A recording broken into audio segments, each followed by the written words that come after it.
They tried to kill the next president of the United States. Enough was enough. And I said, let Trumpomania run wild, brother. Let Trumpomania rule again. Let Trumpomania make America great again.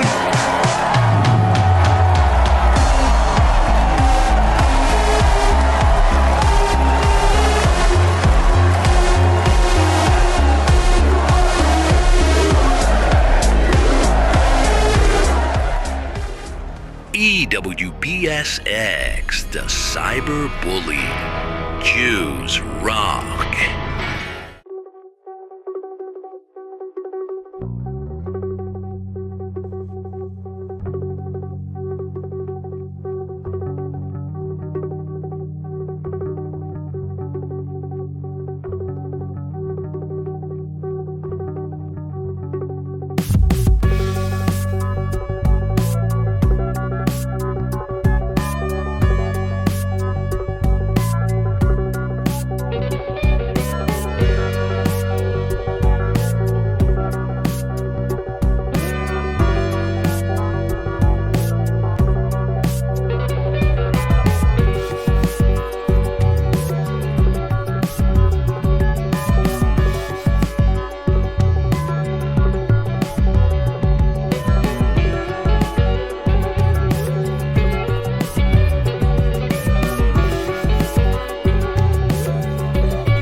You may even get tired of winning, and you'll say, please, please, it's too much winning. We can't take it anymore. Mr. President, it's too much. And I'll say, no, it isn't. We have to keep winning. We have to win more. We're going to win more.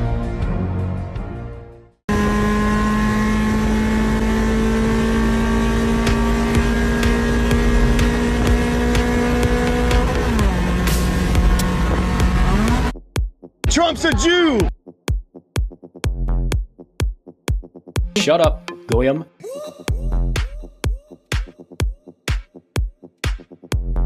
Never listen to a panickin.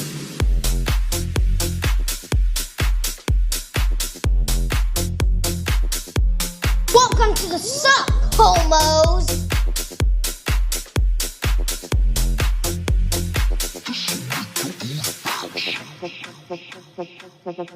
Amazing.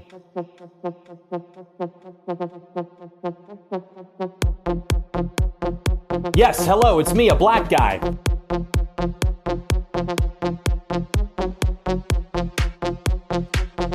I'm sorry, I'm a nigger.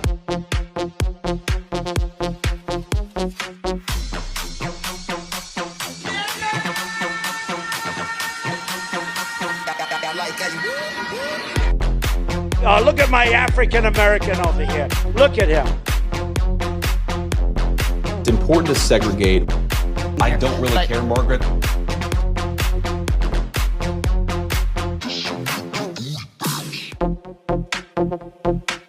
Oh, I'm sorry, I'm a nigger.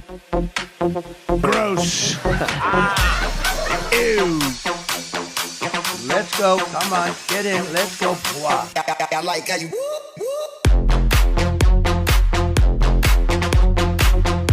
Amazing.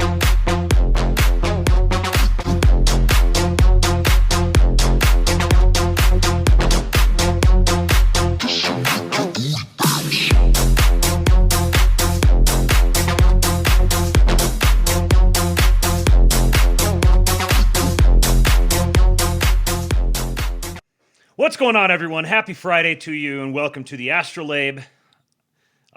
Did not expect this to be an afternoon lab, but that's one of the great things about the Astrolabe world is you never know what to expect. I was actually planning on going this morning, and I was hitting a wall around 4 a.m. I was like, yeah, I need to take a quick nap, and I laid down to take a quick nap. And Amy and Eastwood had plans during the day. They were off on adventures, so nobody was there to alert me to the fact that apparently I just completely ignored my my alarms. Actually, no, I didn't. I woke up and I replied to people, and I went back and saw later that I'd sent replies. But next thing I knew, it was 3 in the afternoon. So apparently, I needed to catch up on some sleep. I mean, I did. Yeah. So fortunately for you guys, I'm still doing a show. And in the past, this maybe would have not happened, but today I happen to have something prepared already for you. This conversation that happened about 10 days ago on Rufo and Lomez. I do want to pause and appreciate for a moment here that Blaze TV is actively providing us content from John Doyle and Rufo and Lomez. And they've been providing stuff from Oren McIntyre for a long time. If they didn't start with Oren McIntyre, we wouldn't have eventually gotten John Doyle and then Rufo and Lomez. Actually, I think it was Rufo and Lomez and then John Doyle. I don't remember. Anyways, same time basically. We're getting great content provided to us by creative and good faith thinkers. I don't care what you may think of any of these individual guys themselves, but it's clear that they are creative, intelligent, insightful, good faith. These are, at the very worst, you could say they're political allies. That is the worst you could say. I happen to consider them friends. You know, maybe Rufo in large part because of the friends that he chooses to keep. I think that's a great... the people he's willing to be seen in public with and willing to talk to and engage with. I think ultimately we're not... The ideal America that I imagine when I'm sitting around playing with my action figures is probably different than the ideal America that Chris Rufo imagines. But that doesn't mean that we cannot be part of one big political coalition. So shout out to Glenn Beck. Shout out to Glenn Beck for being willing to have all of these guys associated with his brand. So they had Curtis Yarvin on, and this is kind of sprung out of some conversation that especially Lomez and Yarvin have been having on X over the past several weeks. And Yarvin is doing his thing where he decides that now is the time to die on the hill, that America is actually leftist from its inception. It is and has been fundamentally leftist, and that in order to, the only acceptable path forward is abandoning the founding and restoring a brand new America. Now, obviously, a lot of people are going to say, well, yes, he's a subversive Jew, so of course that's his, that's what he would say. And I just don't buy that. I just don't think that that's true. I've read and followed and listened to Yarvin very closely for so long that even when I grade on the curve of, okay, let's say he's a Jew being a Jew, let's account for that. Let's handicap for that.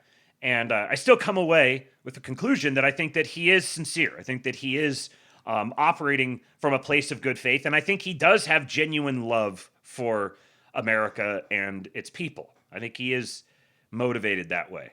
But I understand what he's trying to do and what he's trying to say. It was rather formative for me when I sort of wrapped my mind around the idea of the founders being kind of functionally akin to the progressives of their day, the ones who were pushing the outer limits, the ones who were thinking in a more decentralized fashion relative to the status quo, and all the way up to characterizing them as basically the Antifa of their day. And I don't really care one way or the other. I guess would be kind of my initial takeaway from it. But it doesn't personally offend me. And actually, it was rather formative for me when the first time that I wrapped my mind around that, simply because it extended my scope. Made me think of, well, if the founders, let's just play with this premise on its face. The founders were the leftists of their day. Okay, so that means that there was a right of their day. That means that this dynamic was already extant in their time. And so then it makes me start thinking about the relationship of the new world to the old world, and what sort of things were at play there. And I have this natural built-in assumption that the newer, better, more progressive thing is better. But maybe I need to question that instinct, and so that kind of sent me back further and further in my own, deconstruction of my worldview, which is what ultimately led me to the Orthodox Church. Speaking of the Orthodox Church, I saw that Father Stephen DeYoung has made his long-anticipated appearance on Tucker Carlson's podcast, and I've just got to say that it was not that long ago that I would have seen that and would have gotten a shot of adrenaline and been like, hell yes, this is appointment listening. And I'm still going to listen to it, but now when I saw it, I was kind of like, This is the big national presentation of Father Stephen DeYoung and Father Stephen DeYoung associated conversations. It's in the midst of all of this. All right, I guess. And now I'm like, okay, maybe this conversation just exists in a vacuum. That's what I'm hoping. I'm going to listen to it. I don't have high hopes, but I'm going to hope that maybe this conversation just sort of exists in a vacuum and they stay talking about Father Stephen DeYoung associated subjects and don't talk about anything else. I don't want to have my great Tucker and Father Stephen DeYoung conversation corrupted with gay commentary on current politics. I want it to be strictly associated with the subject matter. Obviously, the subject matter in current day, I know they're connected. But you know what I mean.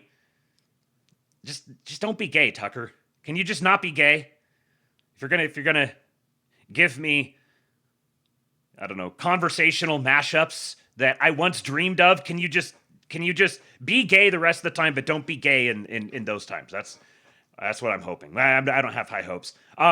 Folks, please do go join the King Pill Discord. I'm going to be streaming here tonight up until about the time that I jump over there to do the voice chat. So I would love to have you come join us, even if you're just going to lurk and just listen in. We always have a good time, and it's you never know what to expect, just like the rest of the Astrolabe universe. But please come over, kingpill.com, sign up, come join us. At least give it a shot for a month, see what you think of it. Some of the greatest conversations I've ever had have happened on there. And then also be on the lookout for me to drop a link, hopefully soon, for the new YouTube channel. I'm going to need to try to get the subs up on that as quickly as possible to get up into monetization zone. So I'm going to be starting a new interview show, a king-pilled astrolabian adjacent interview show with a long list of interesting characters to talk about. Perhaps I wind up talking to Curtis Yarvin at some point. That would be interesting. A great thing about the show is that, suddenly that becomes plausible. If I just shoot a DM to Curtis, I'm going to be like, yeah, hey, can we have a conversation? Like, can I call you on the phone? I wouldn't really expect him to take that seriously, although he may. It's possible. But when you have a show, you can say, hey, please come appear on my show. And it's more likely to be able to, for you to be able to talk to someone that you otherwise wouldn't. So that's part of my motivation with this. And then I think that a show like that is going to be much easier to grow in the algorithm. So I'll keep doing the Lab and then use that as a funnel into the Lab. Mrs. Kingpill said the Discord is worth the Friday night chats themselves, let alone everything else. Yeah, many people say they have a hard time keeping up, so you can keep up to whatever degree that you want. But I've found for a very, you're going to get a lot of signal. Maybe there will be some noise because there's just day-to-day chatter, but you're going to get all of the signal that you need from it. We've got a bunch of people who are in the Discord who are constantly bringing stories and news events and stuff. And basically right as it happens, because we've got enough people in there who are degenerates like me. If you survive, you earn your freedom. Thank you, Dave. The gay man has showed up. Thank you for the 5 gifted subs over on Kick. I don't recognize any. The Naked Chef. Ooh, hello. Hello, Naked Chef. What are you doing here? Dutch, Maximilian. Thank you, Dave. Thank you. And congratulations to those of you who just got gifted subs. Dave Johnson is the gayest person to ever walk this green earth. Here is the biggest, gayest man in the world. Wow. So gay. So gay. Yes. Also, please note the tip link is pinned in the chat over on Kick. It is the Streamlabs link I ran out of credits for the month for the other automation, and I'm not going to pay like $70 or whatever it would be to buy more credits for a couple of days. So if you can use the tips.kingpill.com link, and you can send it there. I'll just have to check it and make sure, see if it came through. It's not going to play an automation. It's not going to automatically update the goal.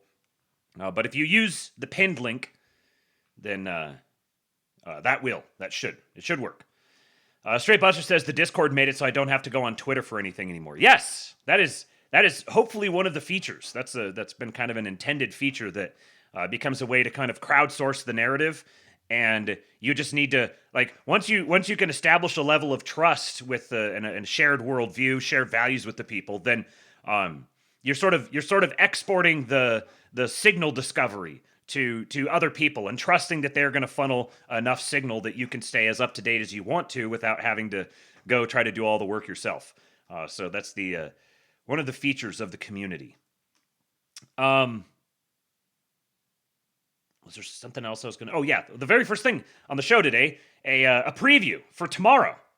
The Pseudowave is going to be... The main feature is going to be Black Hawk Down. And we've got a preview today. I believe this is week... I want to say it's week 71 preview. Don't stop. Be leaving. This is the motto that Stephen Miller lives by. This is his call sign or whatever. Don't stop, illegals. Be leaving.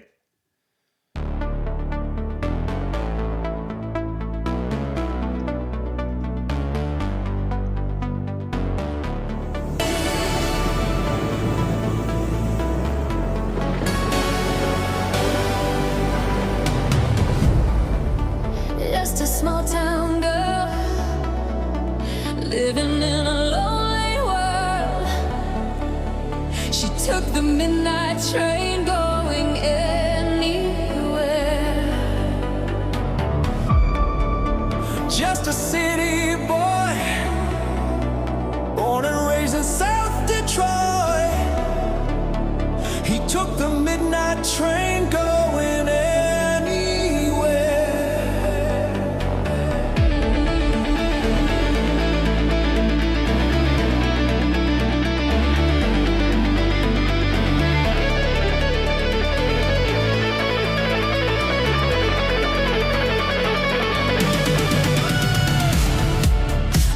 I'm gonna chip.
absolute cinema, as they say. I don't know what to take from this. I don't know if this is an indicator that we're going to get Black Hawk Down and Blade Runner, or if this is perhaps a future indicator. I guess we'll have to find out. Make sure you guys show up for the Suda Waves on Saturday afternoons, evening. It is a great time, a great time. The main feature again is going to be Black Hawk Down this week. Interspersed, it'll be presented Suda style, interspersed with commercial breaks made up of edits, funny clips, news reels, all sorts of interesting stuff. It is a grand old time. Living Dead says America is the greatest country ever blessed by God, and I refuse to ever stop believing. Patriot indeed.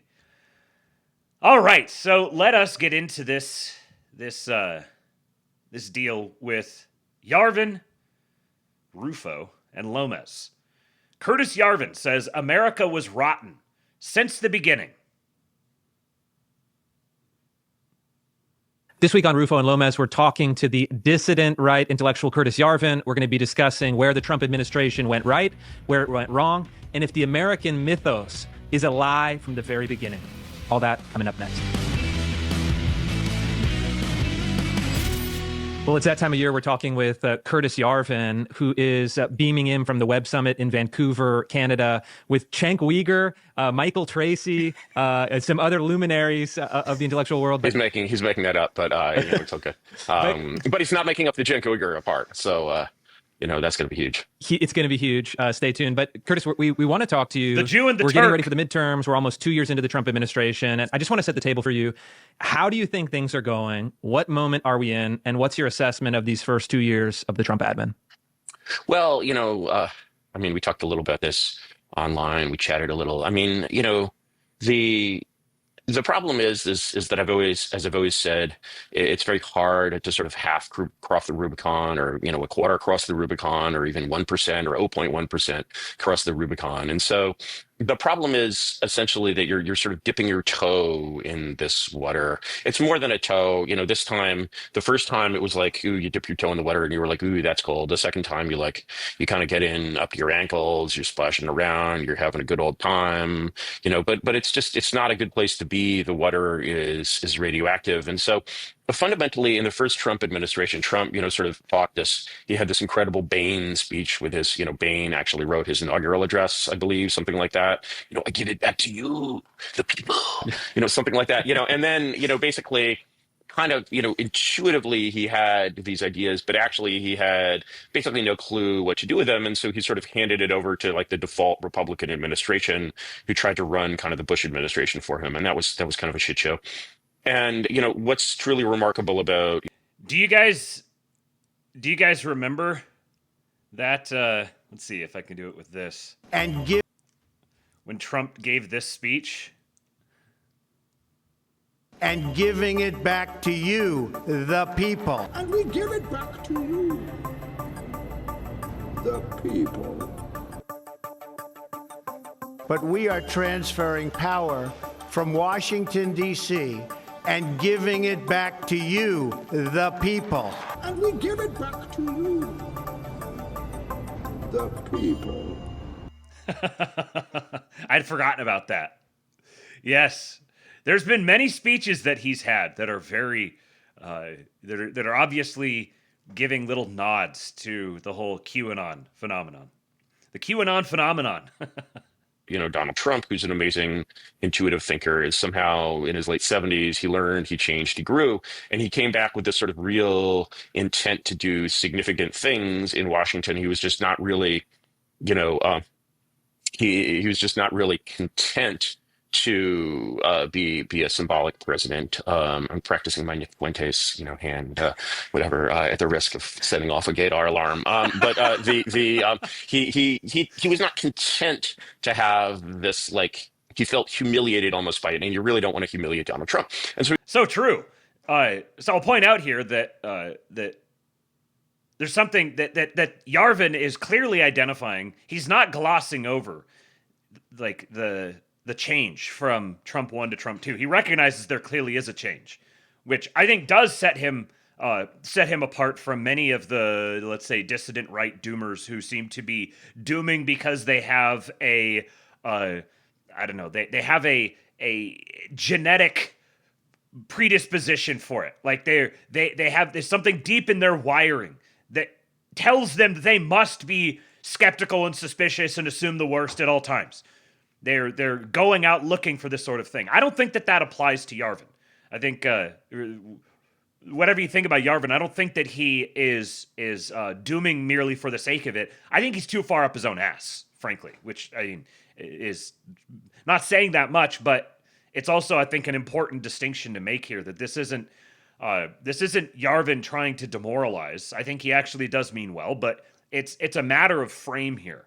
So he sees that the Trump administration has substantially changed in Trump 2 versus Trump 1, and he properly recognizes that going up to the king and slapping him across the face is in some ways worse than shooting him in the head. Like, you know, if you're going to come at the king, you best not miss. To him, he sees his world. The world that he, as he acknowledges and he says in this episode, his world that he is deep within. He sees it as that world is still king. And so what Trump is doing is going up and slapping the king in the face versus, like, if you're going to kill the king, then kill the king. And I think that's his heart's in the right place, but his head's up his ass. Yeah, there you go, Ben Shapiro on 2X. His heart's in the right place, but his head's up his ass. So just need to get his head set right again. So that's, I think it is worth recognizing that I think the take that, Yarvin's out here just trying to demoralize people, I think is too hand-wavy. I think that he is trying to assess this soberly. It's just that his starting position is frankly different from mine. Ooh. Why had that not... Hold on, what's going on here? Here comes the money. Alpha Male Alert! Money talk. Hail victory!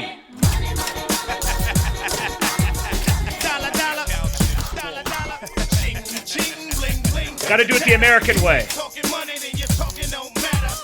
Don't be a Jew. Tip your streamer. Thank you, Hail Victory, for the $109. $109? What did he mean by this? A shekel for a good guy. So he comes back and he has the second administration, which is 10 or 20 times, has 10 or 20 times more impact on Washington than his first administration. The problem is, 10 or 20 times 0 is 0, and 10 or 20 times 0.001 is like 0.02. Right. And so you're still sort of thrashing in a way. You have some people in the administration who want to do interesting, unconventional things. There isn't really an establishment that wants to do interesting and unconventional things. And there isn't really a concept or a vision of unconventional things. And so we kind of... I think the notion of an establishment is inherently that they aren't interested in doing unconventional things. That's like the definition of the establishment. The establishment is like the people who don't want to do unconventional things. The only things that they will do are the things that have been made conventional. And so then there is the people who are doing things, and then there are the people who are making things conventional for them to do. And you form those together and you create an establishment.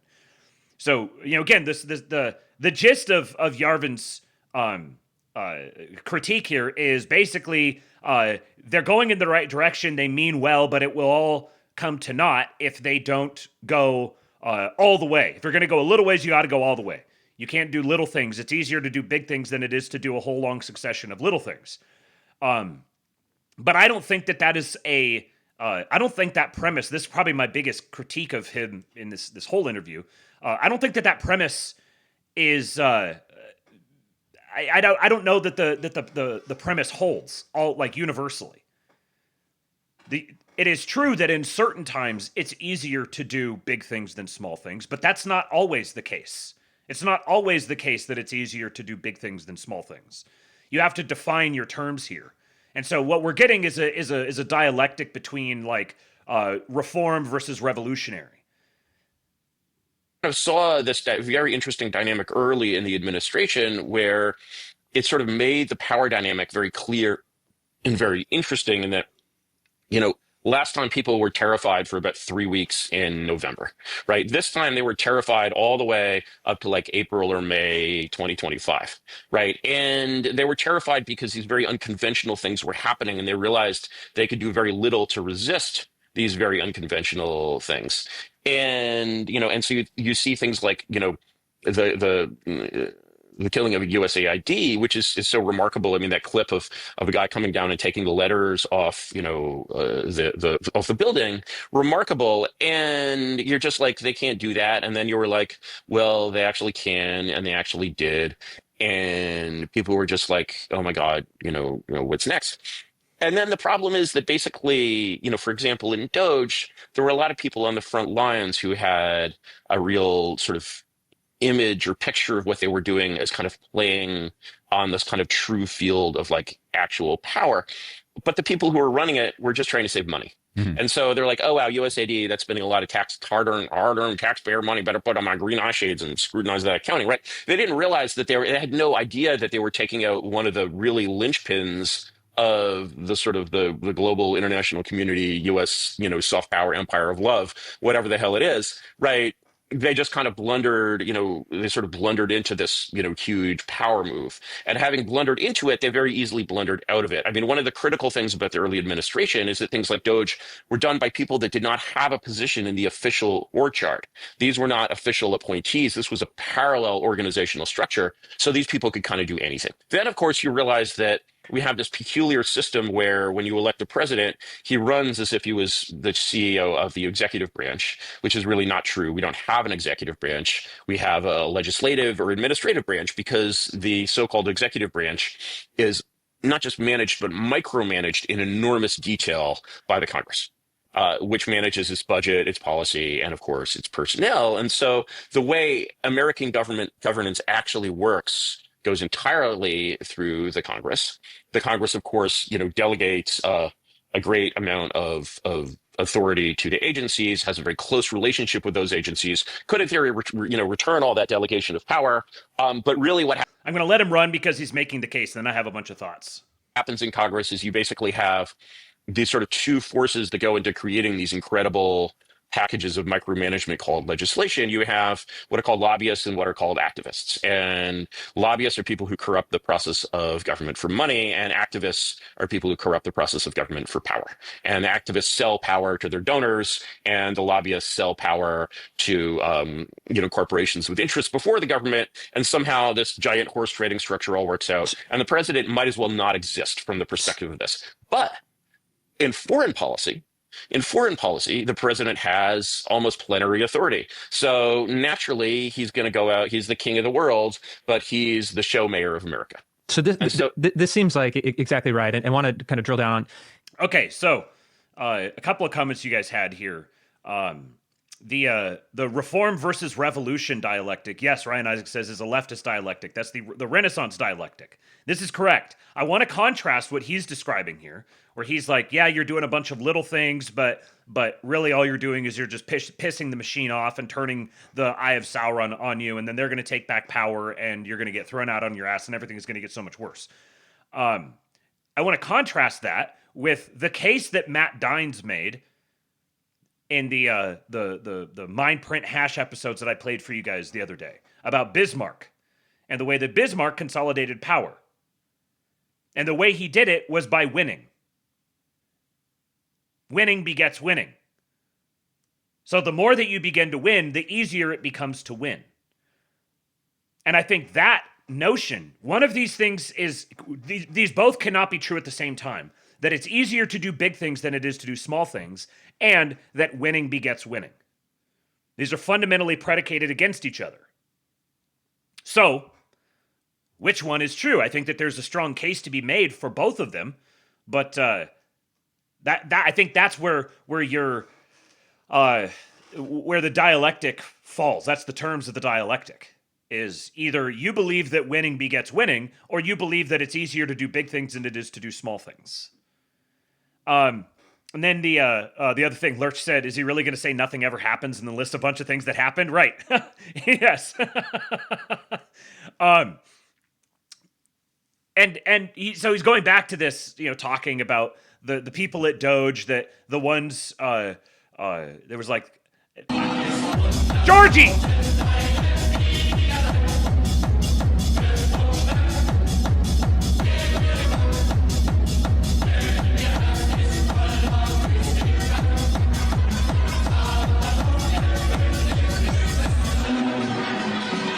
Don't you hate panicans?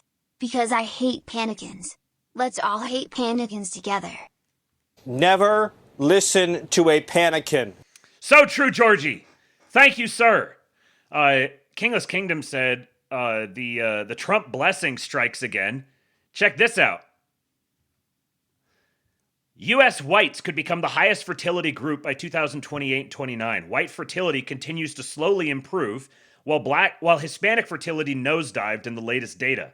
Blacks and Asians continued to sink toward 1.0 total fertility rate. Now, replacement level is like 2.1. And ideally, you want to be even higher than that. Now, you can't get, like there's different sorts of problems. Like, the higher you go, like, you can actually, you introduce different sorts of potentially destabilizing problems. But bare minimum, you need to be above 2.1. So all of these are all negative. However, white fertility is improving, and all others are declining. So what is this? What is this? This is a good thing that's happening. Decisions are being made that are producing good outcomes. And I think this is kind of like such an easy, obvious observation that it's easy to hand wave. Because you get locked into this very abstracted and fundamentally, I think, like rationalist, humanist, leftist orientation that a lot of the dissident right thinkers really have they're operating from. That it's like you're talking about a fictional reality, sort of. It's like you're writing a science fiction novel and you're trying to establish the terms and you're trying to like reason through the logical precepts of the mechanics, the social mechanics of this science fiction universe or this video game universe or something like that. With and just kind of ignoring the actual personal historical realities, that these are actual people and that people change. People make different decisions. People are shallow and vapid and yet there's so many of them that they're a herd animal. And so you have to recognize their herd nature, and then you have to engage with it in proper husbandry. So, with some animals, perhaps it would be great to go out and just start firing off firecrackers along one side of a field to make them go to the other side. Maybe some herd animals would respond well to that. Many others will not at all. So this idea that like he describes here's Kingless Kingdoms. You've heard about the Trump curse, but are you aware of the Trump blessing? So true. So true. We live in the age of the Trump blessing. And that's yet more evidence of it. He describes how the executive is substantially constrained domestically, but has effectively unilateral power internationally, at least with respect to the apparatuses of American power. And so, like, how do you on one hand say the executive has handcuffs domestically and then he's not, like, he's going to fail because he's not acting as if he doesn't have handcuffs? Like, so are the handcuffs real or are they not real? Because you're describing how the handcuffs are very real. And if the handcuffs are very real, then he has to behave as if he has handcuffs. He can't just be like, oh, look at that, I don't have handcuffs. Because you're making the case to me the handcuffs are real. So what do you do to make the handcuffs not real? Do they just magically dissolve one day? Or do steps have to be taken toward the point where the handcuffs are no longer real? The handcuffs are fictional. They're like the king's clothes. Everyone assumes there's handcuffs there, but actually they're not, and someone can just raise their arms up. Because he'll make the case that even if Trump wanted to do these things, he wouldn't be able to because of all the different apparatuses of power that are there to constrain him, of the actual power, the cathedral. So it's like he's critiquing Trump for operating as if he has handcuffs, while also describing why he has to operate as if he has handcuffs. Elon was running Doge. The president didn't seem to actually care one way or another about Doge. He felt some loyalty to Elon. Elon branded it, I think I agree with you, as government efficiency when the true purpose was to purge the ideological elements that would be opposing Trump. Did all of that basically collapse? And Lomez, I want your take on this. I remember January through April, and I remember, I would send a text to someone in an administration, hey, this is like $1 billion program that needs to get wiped out. 6 hours later, you'd see a little press release saying this program is wiped out. This zeroed out funding for all these NGOs. And then as soon as Elon dropped, that was the last thing you heard of it. Let me just reframe it a little bit, because I don't think it's actually that the real purpose underneath the ostensible purpose of efficiency is getting rid of this sort of like ideological bulwark. It's actually you're trying to get rid of this sort of vehicle of institutional power. The ideology is like a sort of secondary concern that just fills up that vessel that then could be used in whatever way the bureaucracy wants to, and is adaptive to sort of like whatever cultural norms are in fashion at the time. But I don't think they quite got there. I'm also curious, So this is what's interesting about this episode is it's one of the best as we go through it. You'll see, rarely has Yarvin gotten as much pushback on in a conversation with friendlies like this as he does in this one. But I think this is also a very good point that Lomez is making here, that with the defunding of with the Doge cuts, the USAID cuts, with that sort of thing, it's actually wrong-headed to have your primary motivation be attacking the ideology, trying to unseat the ideology, trying to play in the land of the ideology. Because the ideology only exists to the extent that it has this funding, to the extent that it persists from the actual power, which is the money. So if you take the money away from it, the ideology can flounder. I don't care whether you're taking the money away from it because it's wasteful, or if you're taking money away from it because it's anti-American. I care that you're taking the money away from it. I care that cause is being defunded, because that's real. You can say that the ideology and the money are separate, but the money is the avenue that the ideology uses to take power. So if you begin taking the money away from it and redirecting that money, you can take the money away from it, and then you can take the money away from it and you can redirect it toward the opposite of it. So you could win twice over. But I'm not going to say that the fact that they're not winning twice over means they're not winning once over. They're clearly winning once over by taking the money away from these operations. And then clearly money is fungible, and there's lots of other sources of money, which is why you can't make this the thrust of the operation. You would never be able to build the entire government around like a legitimate Doge effort. You have to do other things. You can't just be in the business of taking power. You have to also be in the business of building power. And this is constantly fluid. Curtis, I'm going to tack on a second question here that you can respond to, which is, are you at all rethinking like the premise here, which is that there is an actual Rubicon that you can get stuck in? Because one thing I'm observing is that the idea of this, that you sort of walk out and make yourself exposed to this counteraction from an enemy and you're kind of stuck in this no man's land, may actually not be true. The Rubicon may actually be an illusion, and the forces on the other side of that are actually much weaker than we might have supposed. And it is the case that you can just kind of step out and, yeah, the water's cold, but you can do things out there. It takes a long time to get all your forces across, and it just is going to be a slow process. And what you're doing by stepping out there is legitimizing that kind of political effort. So Doge may, in that first instance, have been a kind of, I don't want to call it a failure. I don't think it was a failure. It didn't go as far as it needed to. It might have been misdirected in certain ways. But importantly, the thing it accomplished is legitimizing the action of taking power away from these institutions that's now seeded for some second action to actually follow through and like do the thing that needs to be done. So do you agree that there is still some value in legitimizing the sort of concept, even if you don't execute on sort of the full completion of the idea. So you haven't completely gutted these bureaucracies. You've gotten rid of like half of the Department of Justice, Civil Rights Org, but not the whole thing. But the important thing is you've legitimized it as a political act. Chris, some bourbons chase trends, but flying it. Okay. I really, really enjoy Lomez. I think he's exactly right here. I do got to say that it's just funny. Like, maybe the Rubicon is an illusion, but I think he's right. You know, when like everyone, including myself, expected once the Trump won the election that there was going to be a huge reaction from the left. Everyone expected like cities to start burning and riots everywhere, and like everyone expected summer of love except like winter of love.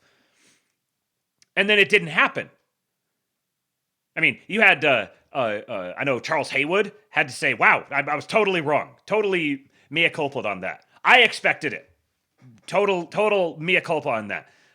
Then you've got like What If Alt Hist, who is like, "We're gonna have outright open fire civil war in Chicago and 1 million people are gonna die or something by June," or I don't remember exactly what he said, but it was. Then he had to come out later and be like, "Oh, actually, it didn't happen because it's even worse." But like, you can only kick this can down the road for so long. It's almost like it's what eventually becomes the can. This notion that, oh, something bad is coming. Oh, they're just building up more power. They're just building up more power. No, you got to stop what you're doing. You're letting them build up more power. Like, that becomes the seat of the new rebellion. The expectation that some sort of response is coming eventually, but then what if that response just doesn't happen? What if it's not there? There's plenty of reasons to expect why it wouldn't be there. So it's not like it's coming out of nowhere. These people have been taking catastrophic L's all over the place lately. And there's a growing, emerging counter-elite, a new consensus manufacturing mechanisms. We're going through substantial changes in the monetary order. There's a lot that's in flux right now. So, I don't know. It's kind of like we could sit here and we could say, oh, it's coming right around the corner. The left's big response. You know, the big right hook that they're about to land. It's coming right around the corner, and we could keep doing that, and we could keep doing that, and we could keep doing that. But at a certain point, you got to realize you can't live your whole life like this. Now, it's possible that the moment at which you say, okay, it's actually fake, it's not there, we crossed the Rubicon and there's nobody actually waiting for us, that's when they jump out. Sure, maybe, perhaps. But you can't live your whole life being like, all of our action today has to be predicated on the notion that there's this big, overwhelming, counter-reactionary response that's going to come in and bludgeon us all. This is just it increasingly becomes less and less evidence-based and simply just a religion. It's like a religion that is a belief in the inevitability of the regime. Many such cases. You could take that pattern, you can apply it in many ways. This is how the hatred or the opposition to a thing can become worship of that thing. Because worship is fundamentally about the orientation of your attention. So if your attention is focused perpetually on trying to manifest a violent, revolutionary leftist movement, then eventually you become someone who believes in violent, revolutionary leftist movements. Eventually you become a part of one. All right, so let's hear an ad about Flying Ace Spirits, because Flying Ace Spirits is willing to put their money behind patriots. Ace chases legacy. This is straight bourbon the way it was meant to be, bold, balanced, and unapologetically American.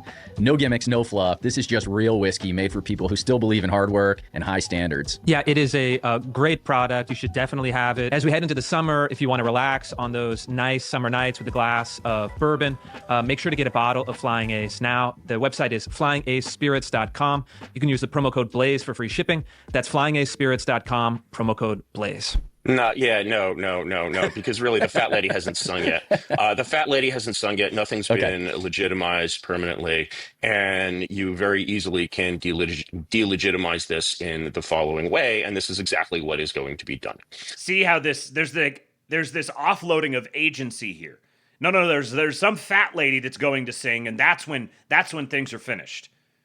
There's some other entity that controls, that it is really the source of power. The fat lady is the source of power. Something outside of us. We have to wait until our behavior has been stamped and approved.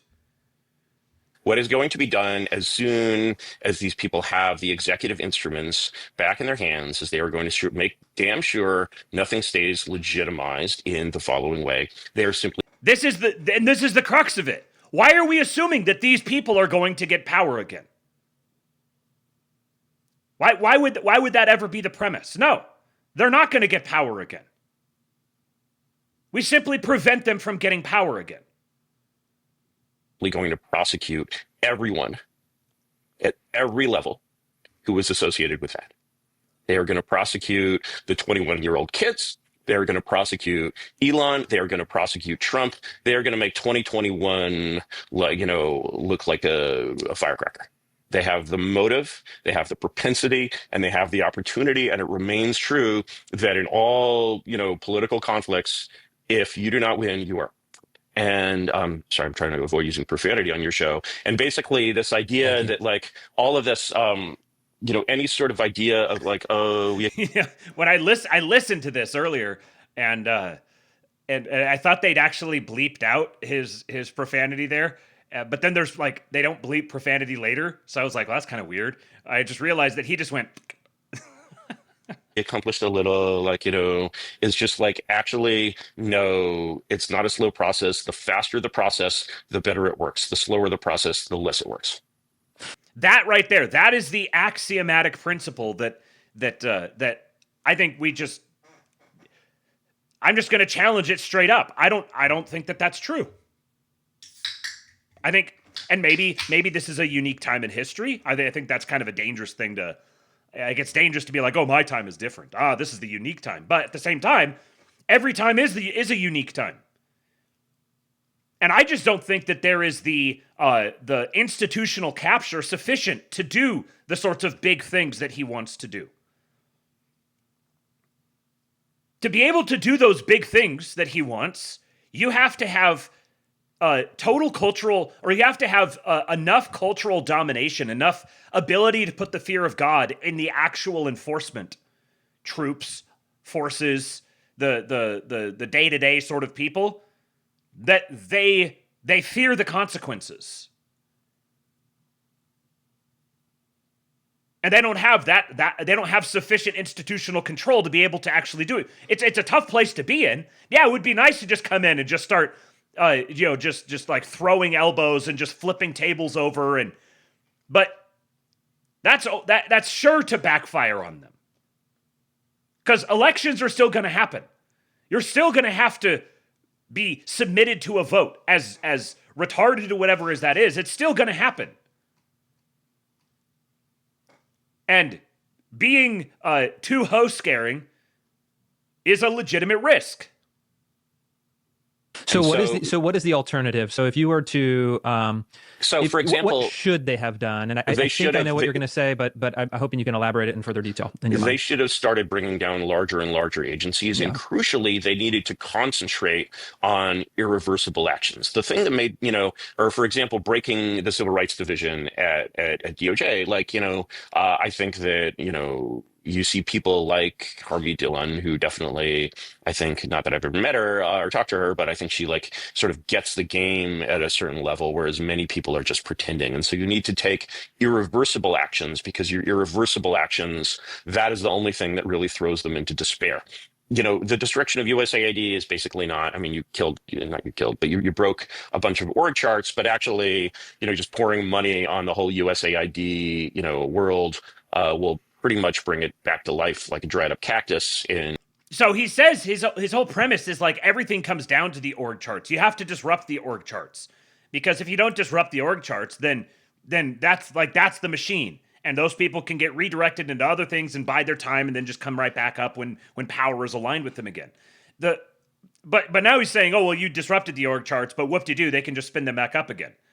If you taking actions that can't be reversed, if you're talking about they're going to take power again and they're just going to absolutely, totally steamroll everyone, then are you saying that they would just come through and totally just arrest and prosecute and steamroll everyone, but they would be like, oh man, I guess we can't create a new civil rights division. I guess we're just prevented now. Our DOJ has the handcuffs on now, and we can't prosecute civil rights crimes anymore. What are you talking about?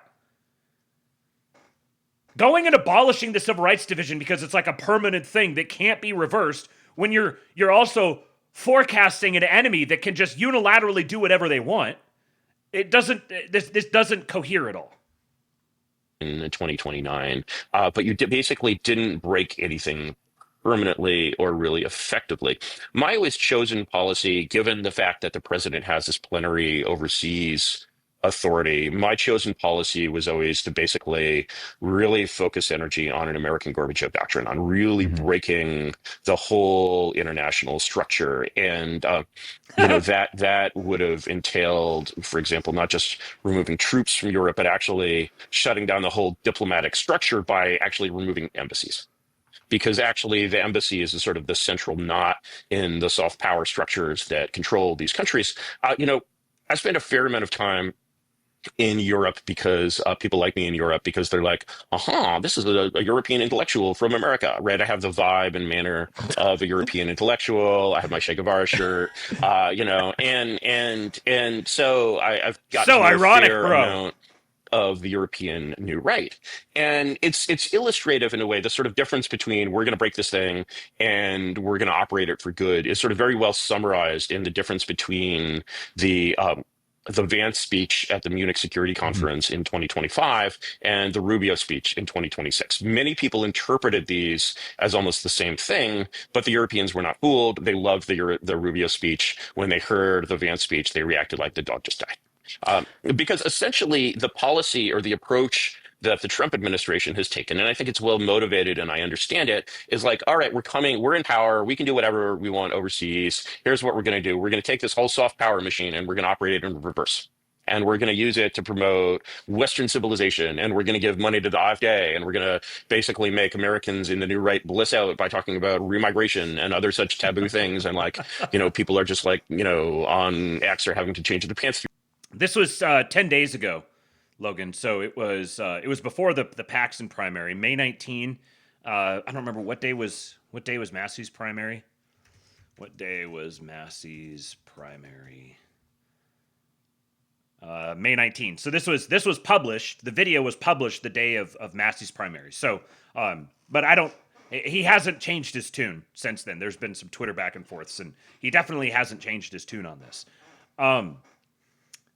Another, I think a giveaway that you're seeing here is him privileging the European perspective over the American perspective, as if the European perspective holds more weight or is more legitimate or is more associated with power, which I think is telling, because this is a whole case we've made here on the show and Tom Luongo and the whole world, this whole little corner of the world, is that we've been living under a Eurocentric imperial model.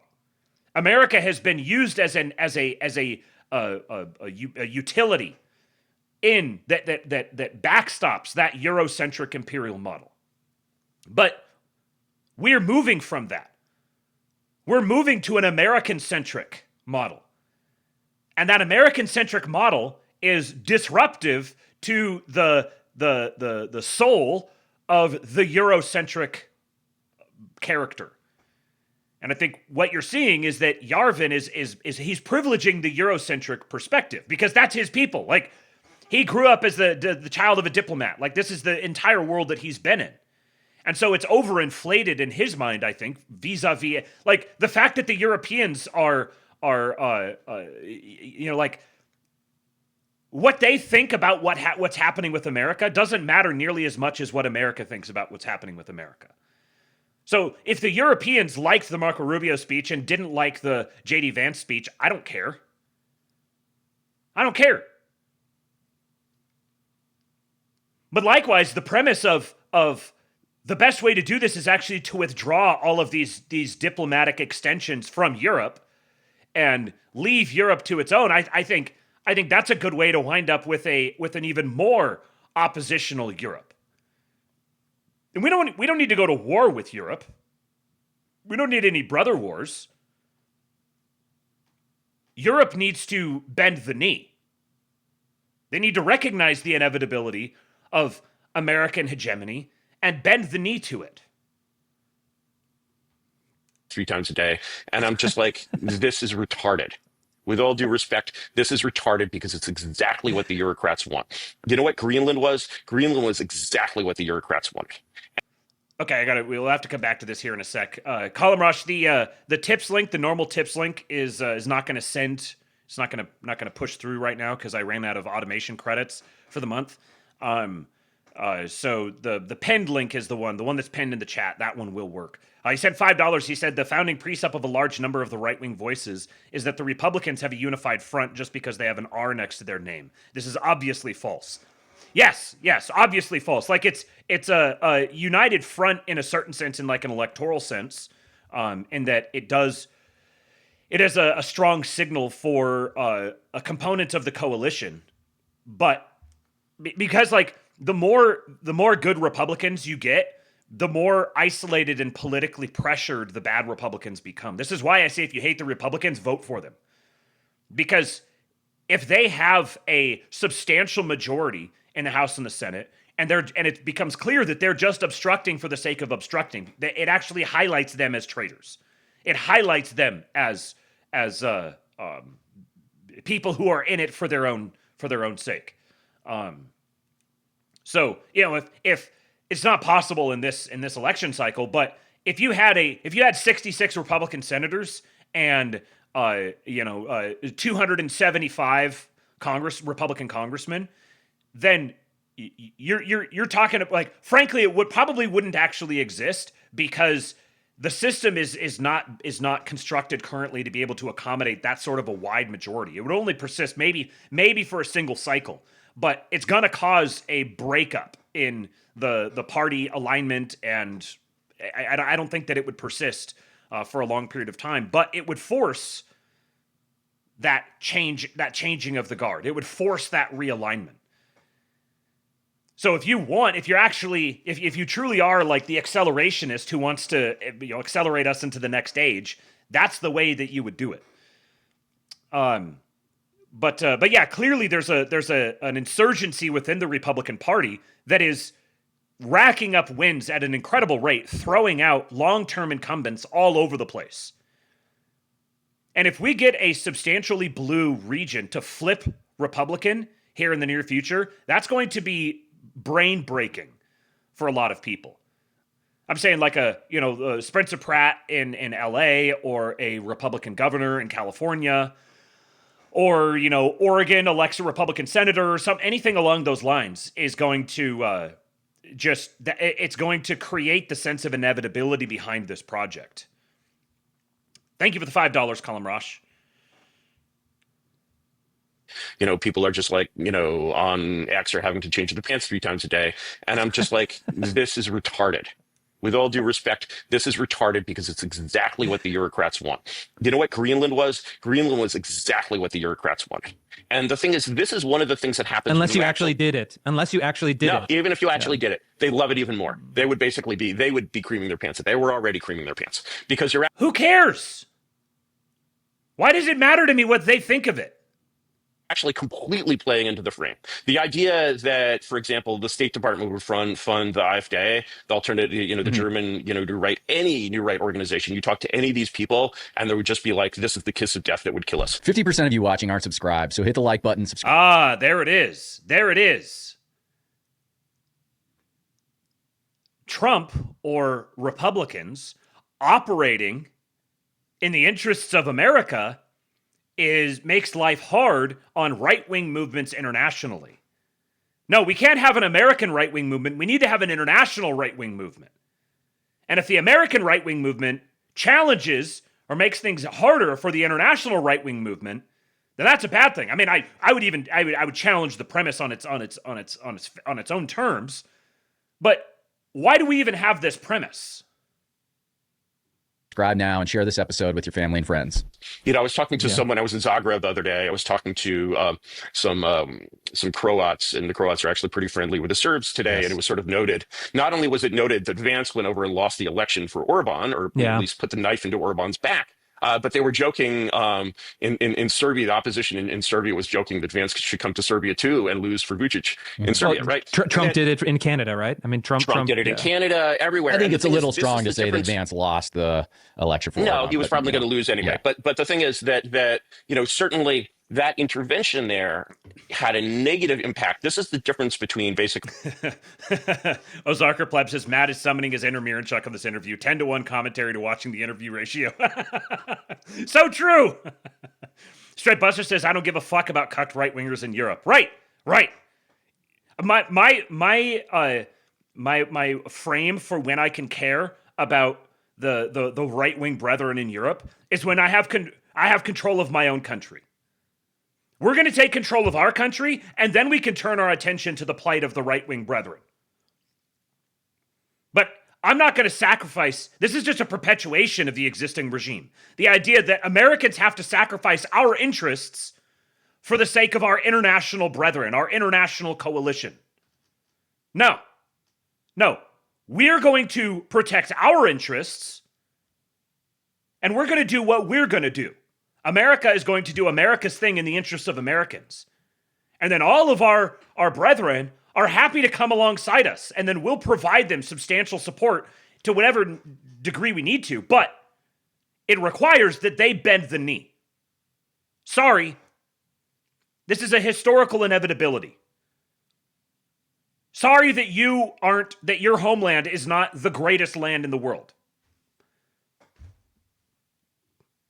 Right-wing theater kid stuff and actual effective stuff.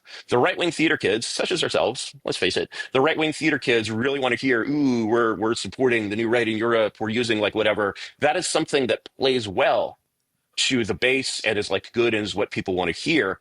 But in terms of like actual action of building power or destroying power, it is destroying power. And so this is what happens when you take office in a way, is you basically start to get all of these choices where you are doing things that people want to hear or want to see, and you're doing things that actually work.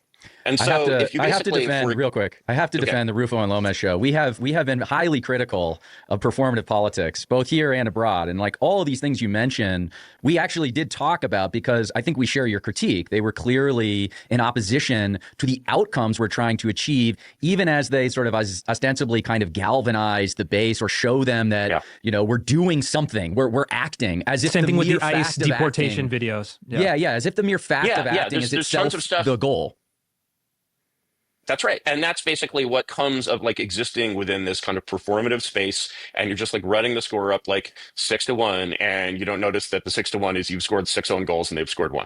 Yeah, right? I would say this is the feeling that you get sometimes is some kind of based 25-year-olds took over the ICE and the State Department Twitter handles. And yes, they're introducing new concepts, new ideas, new aesthetics into the digital space. But these things are then ghettoized on Twitter. They don't even make it up to Fox News. And then they provide a perfect foil for the New York Times.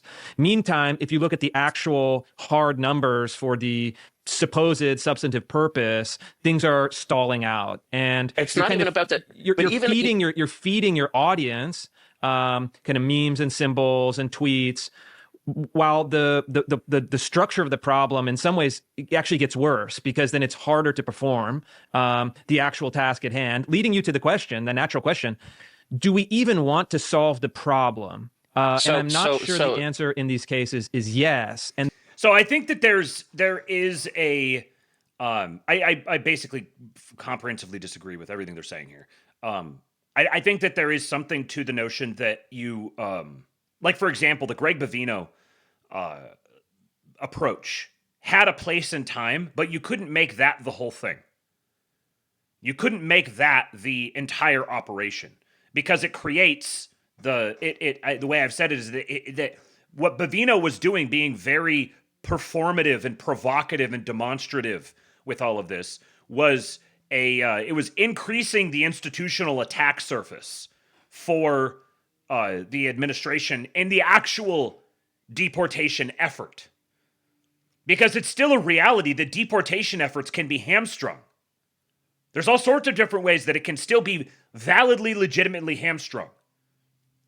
By attacking contractor funding, by creating, you're creating legal liability for the necessary components by getting like federal court injunctions and stuff.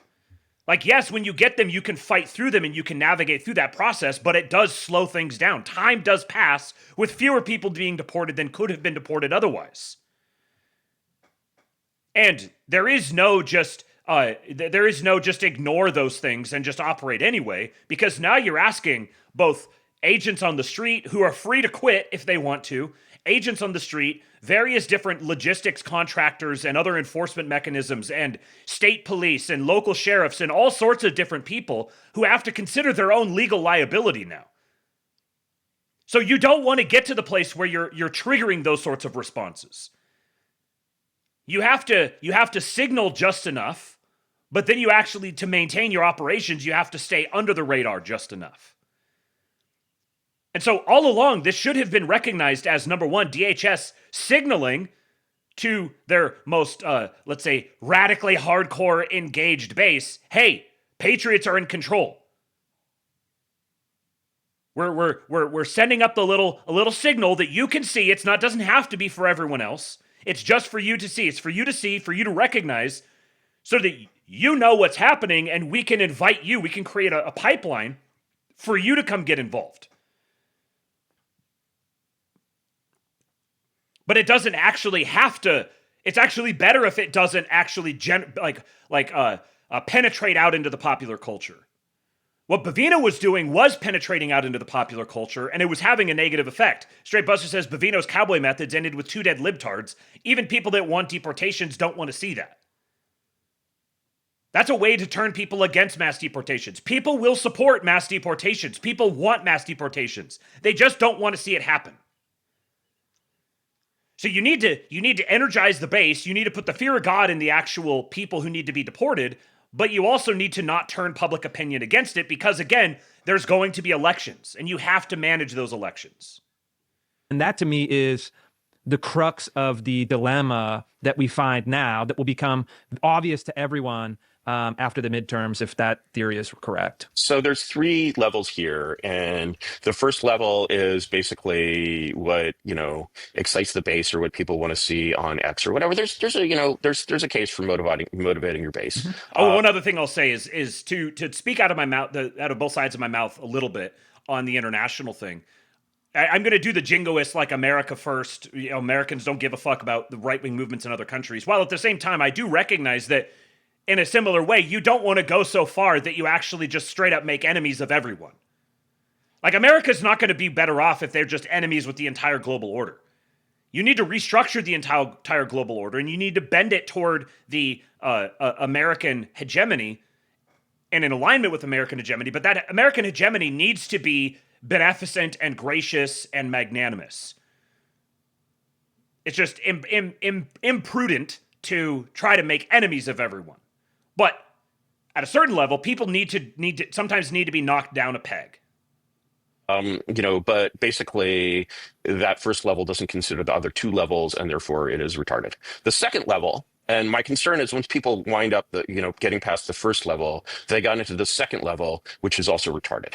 The second level is to basically see yourself as, this is Nixon mindset. Nixon is like, all right, we'll just brush off these, nattering nabobs of negativism, to quote the great Spiro Agnew. We're here to solve the real problems of this country and ignore the libs. And we're going to solve the real problems of this country, and the good, decent, wise American voters will see that we're the grown-ups, and they will reward us by winning election after election. This is also retarded, and the right is full of this retarded. That is fundamentally an herbivorous mindset.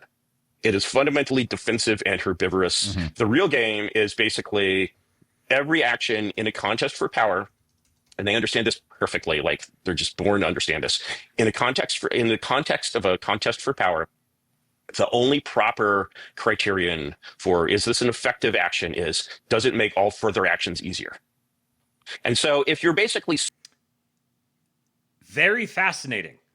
Does this make all further actions easier? So does going out of your way to generate as much obstruction as possible by doing the biggest things imaginable, does that make things easier? These two notions seem to be at odds with one another. Big things are easier to do than small things, but the criterion for what are the best courses of action is this course of action going to make future courses of action easier? Am I missing something here, or are these two completely at odds with each other? This idea that you need to take the actions that are going to make future actions easier, this is like winning begets winning. So pick up little small wins and begin accumulating and stringing together small wins so that you enable the bigger wins. The accumulations of the small wins become the big wins. Or you have to do the big thing.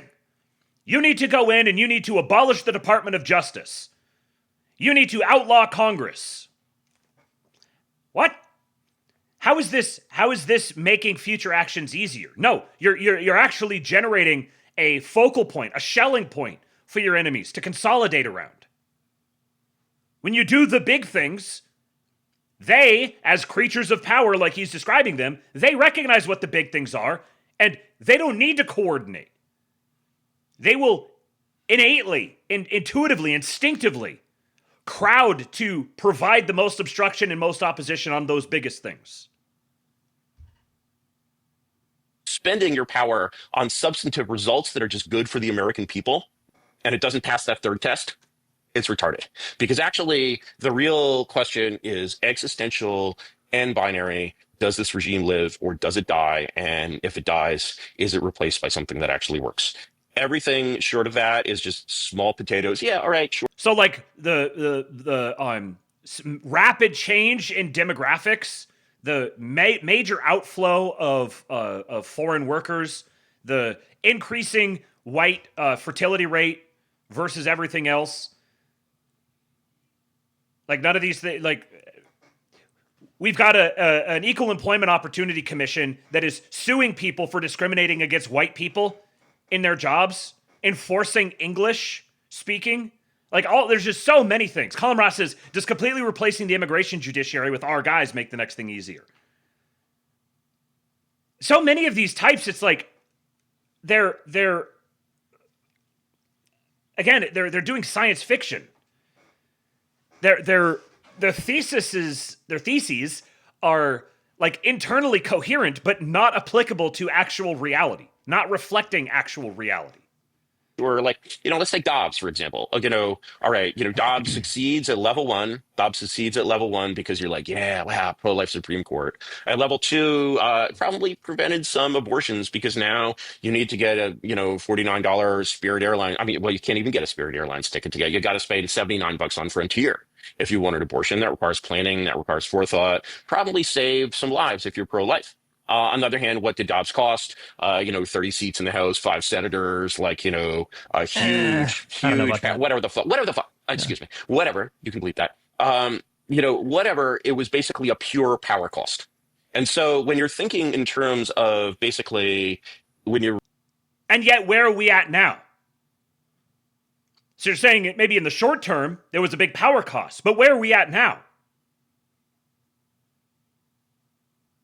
Now we're staring down the barrel of I guess maybe he doesn't believe this. He obviously doesn't believe this about the midterms. He's buying into the conventional wisdom about the midterms. But after all of that, Trump gets reelected, and now we're throwing GOP incumbents out of office and redistricting Democrats into oblivion. Yeah, like I don't. It's like on one hand, you need to do the things that make the future things easier, and big performative things are counterproductive, and yet you have to do the big things, not the small things. The small things don't count. I can't fit these two. This is an argument that's framed against itself.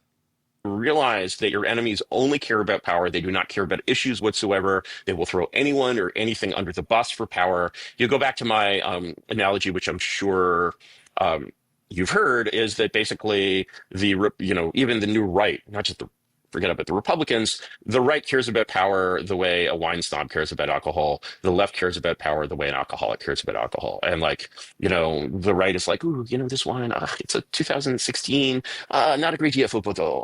I think, just I'll have water tonight, and you're just like, and the alcoholic is just like, it's paint thinner. It has alcohol. I'll drink it. Yes. Okay. But if this is true, the way you would port this analogy is every last tiny little win you can scrounge up anywhere. It doesn't matter. No win is too small. They all count. Because this is all directed toward the mass accumulation of power. I want to challenge this analogy just a little bit, because the other thing the left understands that kind of gets missed, I think it's a great analogy and it's true, but the left has to tell itself a story of refinement and procedural. And for what it's worth, I do think the analogy is true, generally speaking. I just think the analogy is perhaps, the people that use the analogy, perhaps it's as true for them as it is for those who they are directing it at. And moral legitimacy to justify its drunk power grab. So while it's chugging paint thinner, it's telling itself and its audience that this is fine wine, that this is the height of sophistication. And they do this, and you can see this. You can see this in the way that they approach even these court cases around redistricting or gerrymandering. Of course, this is just pure power politics. Who is going to be in charge of these districts? It's very blatant. It's very clear that that's what's going on. Everybody, who's reasonably intelligent understands that's what's going on. But the left still, I mean, if you go read the New York Times article about it, or SCOTUS blog or whatever, it's not couched in the language of we need to do this because we're just attracted to power and we need to hold as much power as possible. It's couched in the language of moral and procedural legitimacy. No, they basically have two languages. They have, as far as they go, they will use the language of moral and procedural legitimacy. Then, once they really can't use that language at all, they will use the language of war. They will be like, this is courageous. This is bold. No, they're victims saving democracy. Right? They are always, see again. They will use that as well. They will use that as well. But here, listen, you have to listen to the other language. When they pack the court, they're basically like, yes, we're doing, so there's this constant language of essentially we're. Again, assuming their inevitability, assuming that they're going to take power, assuming they're going to start winning elections again, assuming that their power is going to cohere, not just to win elections, but to win them so substantially and to take such substantial control that they're just going to force through things like stacking the Supreme Court. Yeah, clearly that's what they want to do. So then the answer is to attack them from as many angles as possible, to force their defense in that event to have to be as wide-ranging as possible, while we're seeing a preference cascade away from them. By breaking the rules, like we are doing something, we are brave, we are like whatever. So, for example, if I'm going to use a silly analogy, like let me use a silly Nazi analogy. Okay. Himmler's Posen speech. Himmler's Posen speech. So there's a speech in which Himmler tells the Gauleiters of Nazi Germany, who are almost civilian officials, that this incredible thing has been going on, using barely any euphemism. And the language he uses is exactly that. He's like, this was a very difficult task. It was hard to do this. We realize that many people will think that this is un-German, right? And we did a thing that and so whenever they basically are just screw the rules, they also have this language of screw the rules. And they also have this language of this is a bold step. Think about the way that people write about the Emancipation Proclamation. Let's go way back. Lincoln has been saying for 3 years that he has no power to abolish slavery. Then he's like, all right, I guess I do. And everyone is like, wow, that was really bold, right? And it was like, wow, what was really bold is that you were saying A and you said B. And people are attracted to the fact that, wow, I have the power to say A and then go and say B. I have the power to talk about. What's funny is this is merely just a matter of timing. So what he's saying is that there's a logic, there's a validity to Lincoln for a time saying, I can't do this, I don't have the power to do this, and not doing it. And then as soon as things change substantially enough, then suddenly he's like, oh yeah, look at that, I can do it. So all we're really debating over is where on this timeline are we? If we're going to, history rhymes or whatever, where on this timeline are we? Are we still at the point where you say, oh, sorry, can't do that, can't do these radical big changes yet? But a time is coming when all of a sudden, oh, look at that, we can do that now. This is they go a little bit further here on sort of the current event aspect of it. And then what they actually get into is like the American mythos and the founding narratives and how to relate to the American electorate and that sort of thing. Procedural legitimacy, and then go and pack the court. Well, Right. but hold on though, because we have an actual real world test of this concept, and I don't think it cuts exactly as you're suggesting. And let's talk about redistricting. So the idea is that the Dems, for example, in Virginia, were cynical, political actors obsessed with power, would carve up the state in a way that they would have a 9-1 or 10-1 or whatever it is advantage. They did it, of course, but Republicans, with some exceptions, were able to match it in a tit-for-tat manner, maybe even exceed it.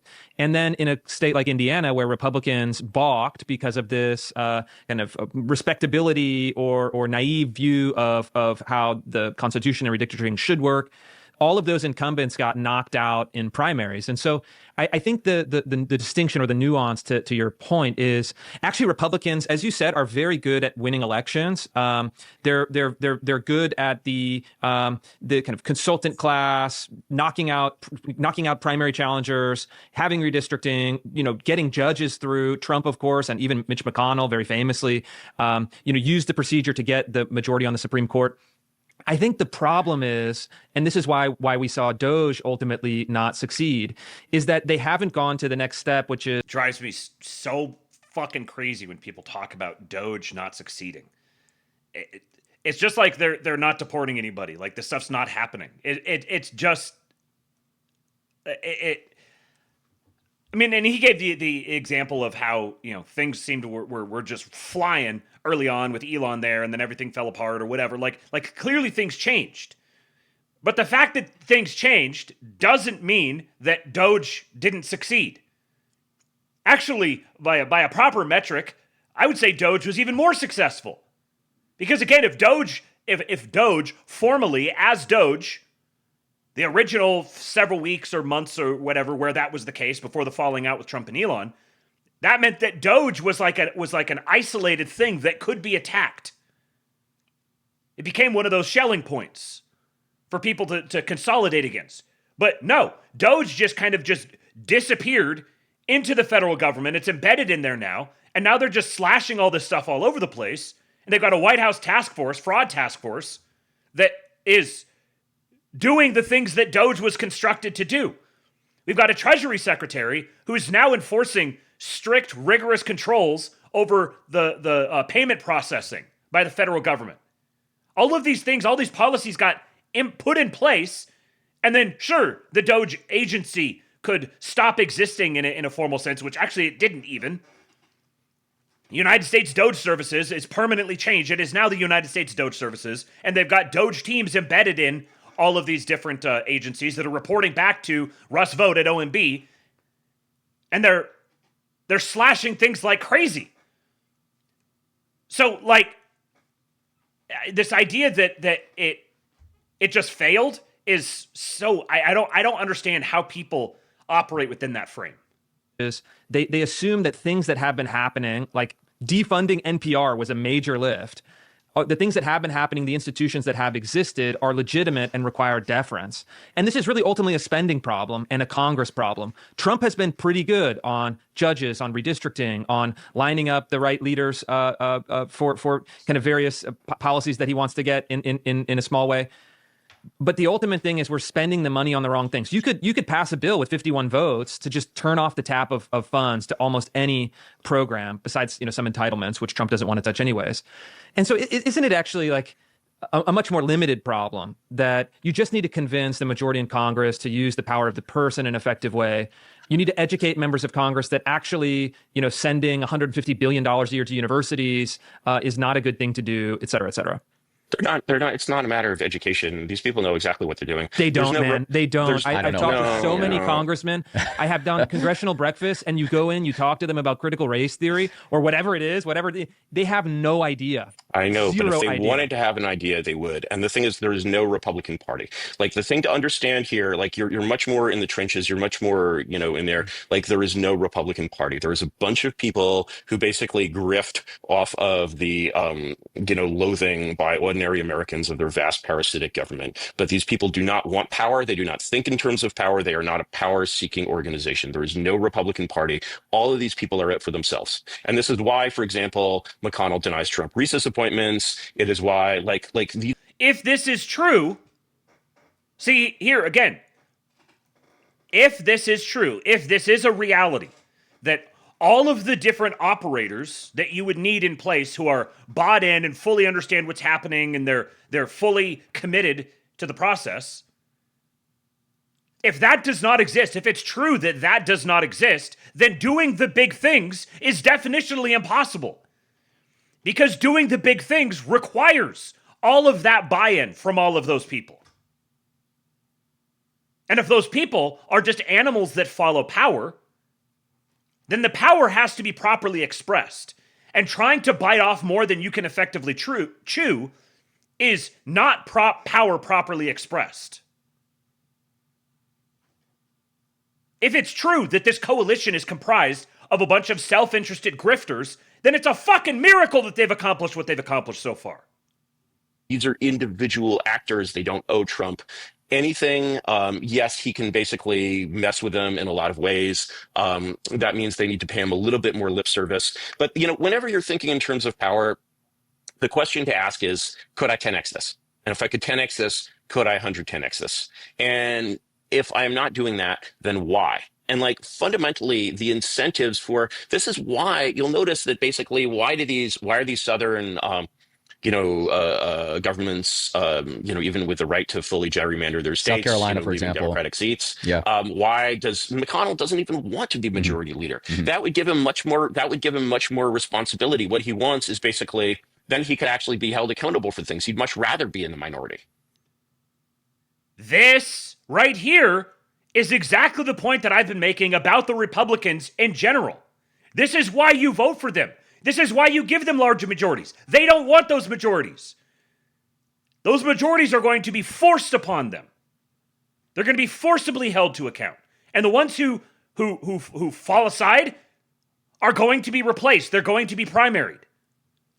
2 incumbent senators primaried in a single cycle. Never happened with the party before.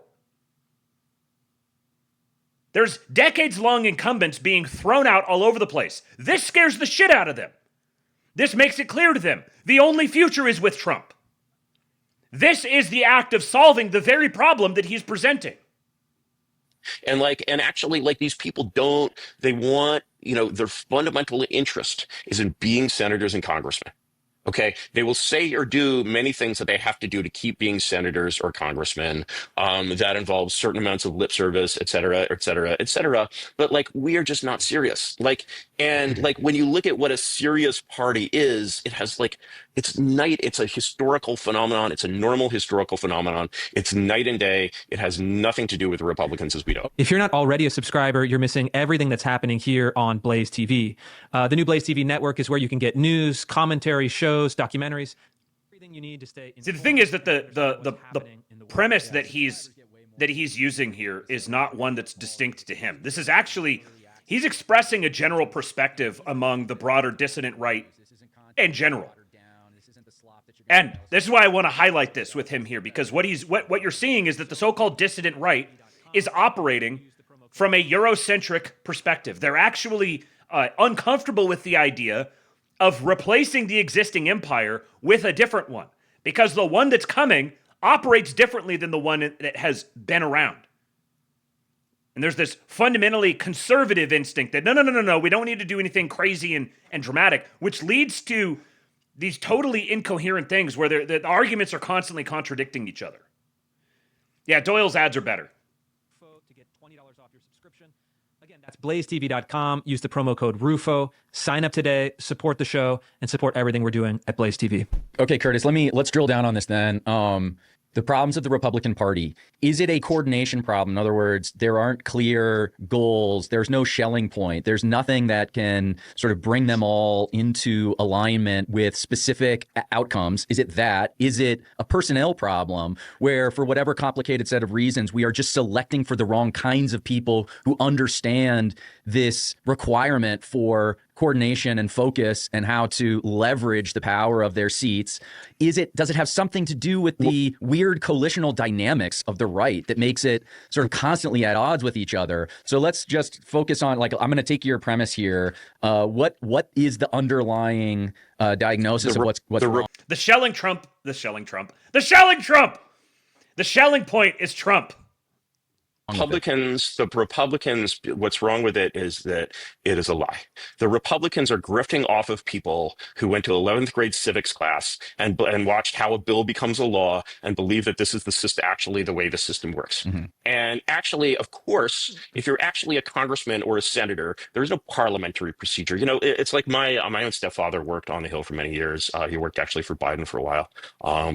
And he's not a bad guy, but he's a real true believer. And that makes me like to troll him. And one time I was like, Charlie, you know, when you were like 20 years on the Hill, did you ever, in the Senate, did you ever see an event where one senator was speaking and another senator was on the floor and heard that speech and as a result changed his mind and thus his vote? And Charlie, ever the diplomat, was like, well, I'm sure it must have happened on some occasion, but I can't remember a specific occasion. Right? These are not even parliamentary systems. Wake the heck up, right? Yes. You know, and the thing is, the reality is, here's the reality of what a congressperson is. A congressperson, when they go to Congress, when they're a representative or a senator, their job is going on TV and raising money, and they delegate everything to a staff, and their staff's job is basically relating to the activists and the lobbyists. It has nothing to do with how a bill becomes a law. It has nothing to do with the civic interests of Americans. But it's like he's like 5 years in the past or something. All of these things about congressmen is a feature, not a bug. It's good that these are vapid, empty suits. I want them to be grifters who just follow power. Because that's what empowers Trump as the coalitional Schelling point. Yes, give me a bunch of vapid, empty suits who don't do anything. They just rubber stamp everything the president says. That's the goal. We don't need to have a parliament. It's good that this isn't a parliament. I don't want Congress people to be effective. I don't want them to be active. I would sooner, just as soon, make them robots. AI Congress, coming soon to a nation near you. And I don't think, in spite of all of this, I don't think that Yarvin is an enemy. But I just gotta say, I always find it really dissatisfying when I see attacking the Republican Party, but based. It turns out that it's kind of pretty straightforward. You're a Republican or you're not. Attacking the Republican Party, but based, is just like attacking the Republican Party, but gay. To actually play against your thesis, to realize what it actually is, to play within reality. Let me make a couple of brief points about playing the game in reality. When you realize that these people are actually actors, the idea of having to be independent actors is absurd. They actually, you know, they are actually completely placemen. They are nominees, and they should be treated as nominees. And let me tell you a story about that, because I think our time is pretty short here. Let me tell you actually how to do it. So there's a fellow named Saikat Chakrabarty. He's an early Stripe employee, with like $100 million or something. He's actually running for Nancy Pelosi's old seat at the moment, but he has not been as successful as he might have been in making friends and influencing people. So he's probably not going to win that seat. But he follows me on Twitter. So if you're out there, Saikat, I give it up to you, because Saikat realized that basically, because he actually cares about the real thing, which is power.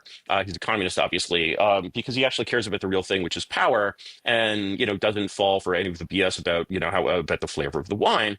He's basically like, if we actually treat the thing as it is, if we play the game with the blindfolds off in the reality, we acknowledge that these people are actors, not statesmen. There haven't been statesmen since the 19th century, if not the 18th. These are not statesmen, they're actors. And so how do you hire actors? You cast them. And so we are going to cast representatives in a casting call. And he had this AOC. There's a wonderful movie about it called Bring Down the House or something like that. So he's like, I'm going to cast, but he was more than AOC. He's like, I'm going to do a casting call for actually 5 different elections. And then when they all win, I'm going to put the ball in the House and I'm going to run their whole operations and I'm going to be their chief of staff, whether, literally a name or whatever. And I'm going to basically be able to go to the activists and lobbyists and say, hey, all the other chiefs of staff have 1 vote, but I have 5. Brilliant. Brilliant move. He does this great casting call. He gets a number of stars, and one of them is AOC. Fortunately, unfortunately, AOC is the only one who wins. But he's like, fine, I'll be AOC's chief of staff. And so he goes and he moves into the Hill. And AOC is just a natural star. And she goes on the Hill. Everybody loves her. The people love her. She's clearly going places. And she goes and meets, I'm imagining this, but something like this must have happened. He goes and meets with Nancy Pelosi, who's this, of course, amazing Politburo dinosaur. We've all seen the picture of John F. Kennedy Jr. staring at Nancy Pelosi's tits, and which were, fair enough in their time, right? And she was, of course, the daughter of the corrupt mafia mayor of Baltimore, because the Democratic Party is a criminal organization and always has been, right? And so, AOC goes to Nancy, and Nancy's like, hey, I love you, love your face, love your tits, love everything about you, but I got just one question. Who's this Vijit, right? Who sent him, in the phrase of Obama, who is this psychic guy?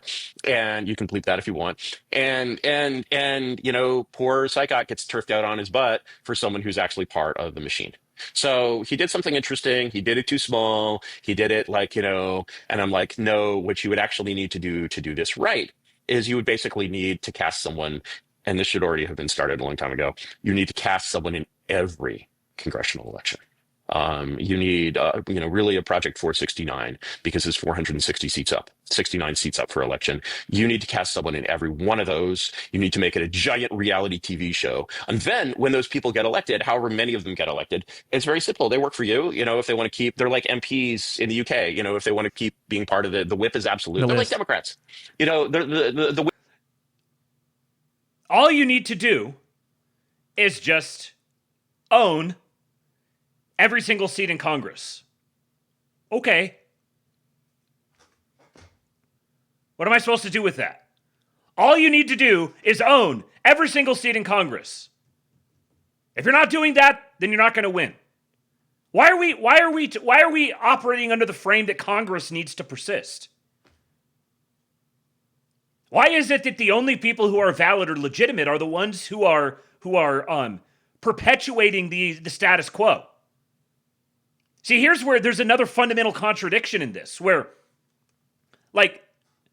he has this deference to power, and he's like, here's this example of a guy who went and tried to play the game, but he didn't play it big enough, and so he lost. And so ultimately, we just need whatever continues the game as it's been going, and you just need to play that game better. What if we play a different game? What if we just play a different game? Where Trump is the shelling point, and we just follow Trump. And a downstream effect of that is we get a rubber-stamped Congress. A rubber-stamped Congress. You don't need 469 rubber stampers. You just need enough. So, there's this, we need to, it's framed up as if he's the real radical that, the whole thing has to be thrown out and reinvented, and yet the only way to validly throw it out and reinvent it is to perpetuate the same things that have been going, to just mimic the way that the left has held power, to just mimic that on the right and expand it out for all of Congress. But the only things that you can do are the really big things. Doing the little things doesn't count. It actually makes things worse for you. All you can do are the really big things. And the really big thing is defined as just taking control and perpetuating the status quo. So, who's the real revolutionary here? Whip is absolute. They're like Democrats. How often do the Democrats defect in a vote? Well, sometimes they defect if they get permission to. But there is actual complete unanimity.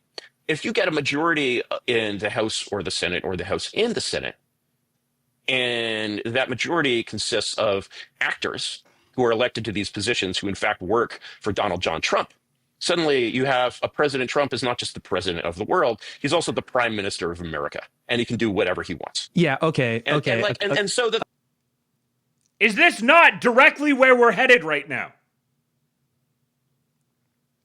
Like, ultimately, we're saying the same thing. This is exactly where I'm trying to go. Zoomer Dylan says you're either a Republican or a communist. That's simple, folks. I'm literally becoming boomer pilled because the DR are just Europors who hate America. So true, Zoomer Dylan. And then Living Dead says, I'm certain that at other pivotal moments in history, people who are absolutely dialed in suddenly started barking like fools and completely missing the revolution they've been calling for as it happens right in front of them. The irony is when people who study those historical events miss it in real time. And I think that's because these are different specialties. These are different skill sets. Looking back and studying the past, studying historical events from the past, is not the same thing as evaluating what's happening in real time in front of you.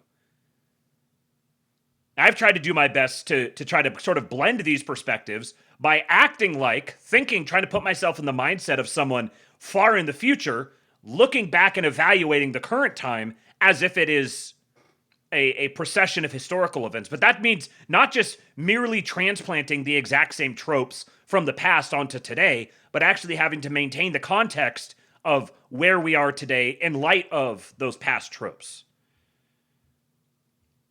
Tip your streamer, folks. Link is pinned in the chat. Streamlabs.com/kingpilled2/tip. That is the link for tonight. Again, about 45 minutes or so, I'll be going over to the King Pill Discord and having a voice chat that could go deep into the night. So go to kingpill.com, join the Discord, join us for the voice chat. Living Dead continues, it's pretty simple. When you're a revolutionary, the revolution can never end. Making meaningful headway means the revolution has actually occurred and it's going to come to a close. Ding, ding, ding. A couple points, though, that I think that you might be missing. Please. I mean, in theory, the Republican Party, the RNC, the kind of MAGA super PAC universe would be the vehicle for running a slate of candidates. And actually, it would be very hard to unseat, as Sykot found, not just Republicans, let's say in the most right-wing districts, but it's actually difficult to unseat incumbents at all. I mean, incumbent congressmen. So Cheeky says, call me retarded, but I still love Yarvin. Yeah, I do too. I can't help it.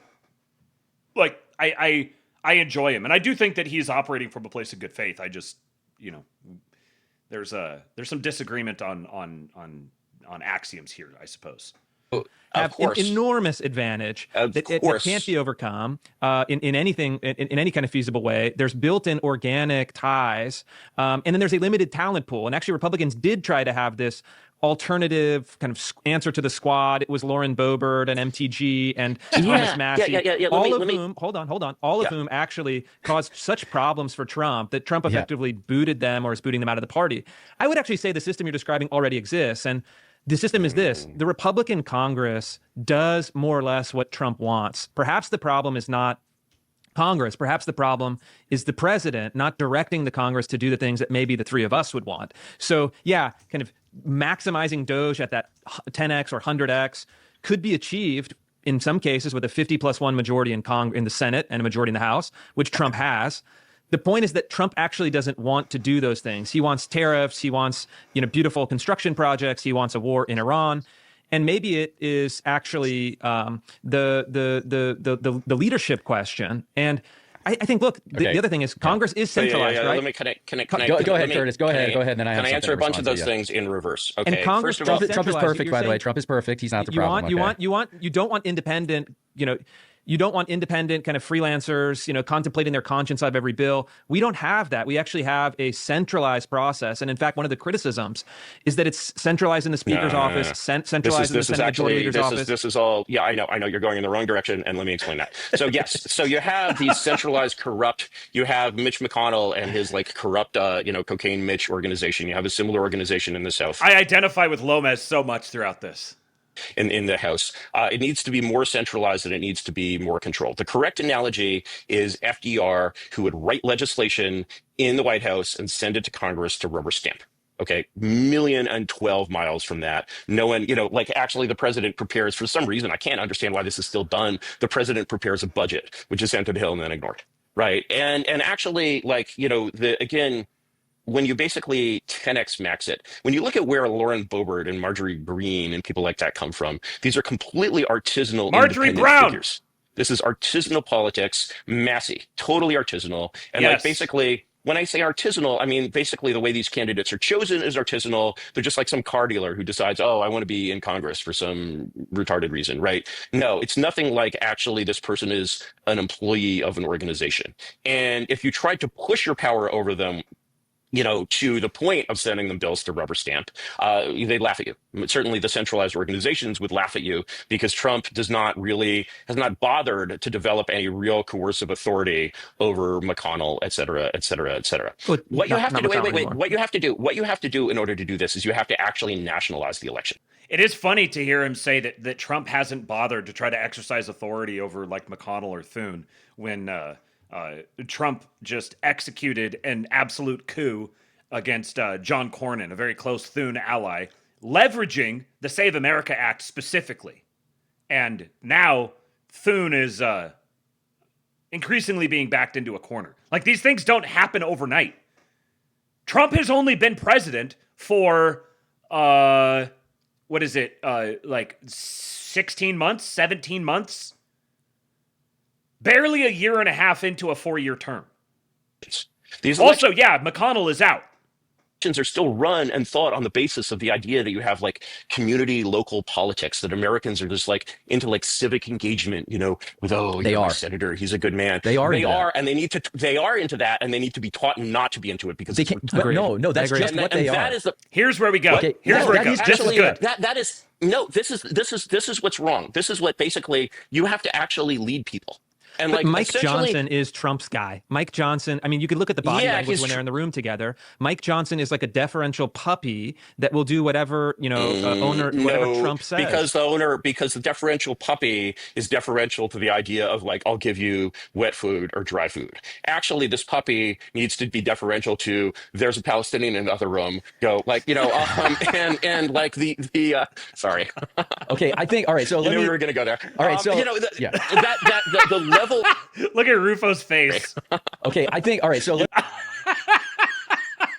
we were going to go there. All right, so the level of power, because you don't see these things because your level of ambition is way too small. No, and to have the power. Look at codifying the Doge cuts. It didn't even happen. Okay, there's no puppy dog out there, right? There's basically Trump didn't want that. My point is that Trump actually didn't care. Once Doge became a PR liability, Trump let Elon go. And codifying the Doge cuts is actually stepping straight into the trap. Don't codify them, just do them. And Trump doesn't want to cut spending. No. Trump has the right instincts. Trump is great. Let's be very clear on this. This should be the official policy of Rufo and Lomez. Thank you. Trump is great. There's nothing wrong with Trump. Thank you. The problem is the people around him. So true. Trump himself does not care about bullshit issues. Trump gets it. He only cares about power. Okay.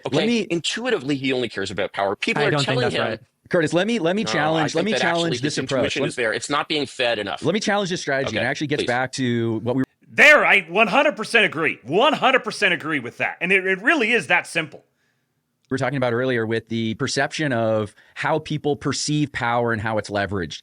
This sort of strategy where you lead in this explicit fashion, where you go out and you have the show and you're, Project 469 or whatever, it has to be more discreet. The moment the electorate sees that they're being herded in this way, they have a reflexive reaction against it, which is a good instinct, actually. This is baseline. This is like in the American DNA. They cannot be engineered out of this. It's a terrible instinct. Unseating a single incumbent is very difficult. Unseating every incumbent simultaneously in the moment they saw like that right there. This is the whole thing in one little soundbite. This is like in the American DNA. They cannot be engineered out of this. It's a terrible instinct. Unseating a single incumbent. What Lomez said there. Yarvin says this is a bad instinct. This desire to not be herded is a bad instinct. Lomez says it's a real instinct. Just because it's bad, you can think whatever you want about it.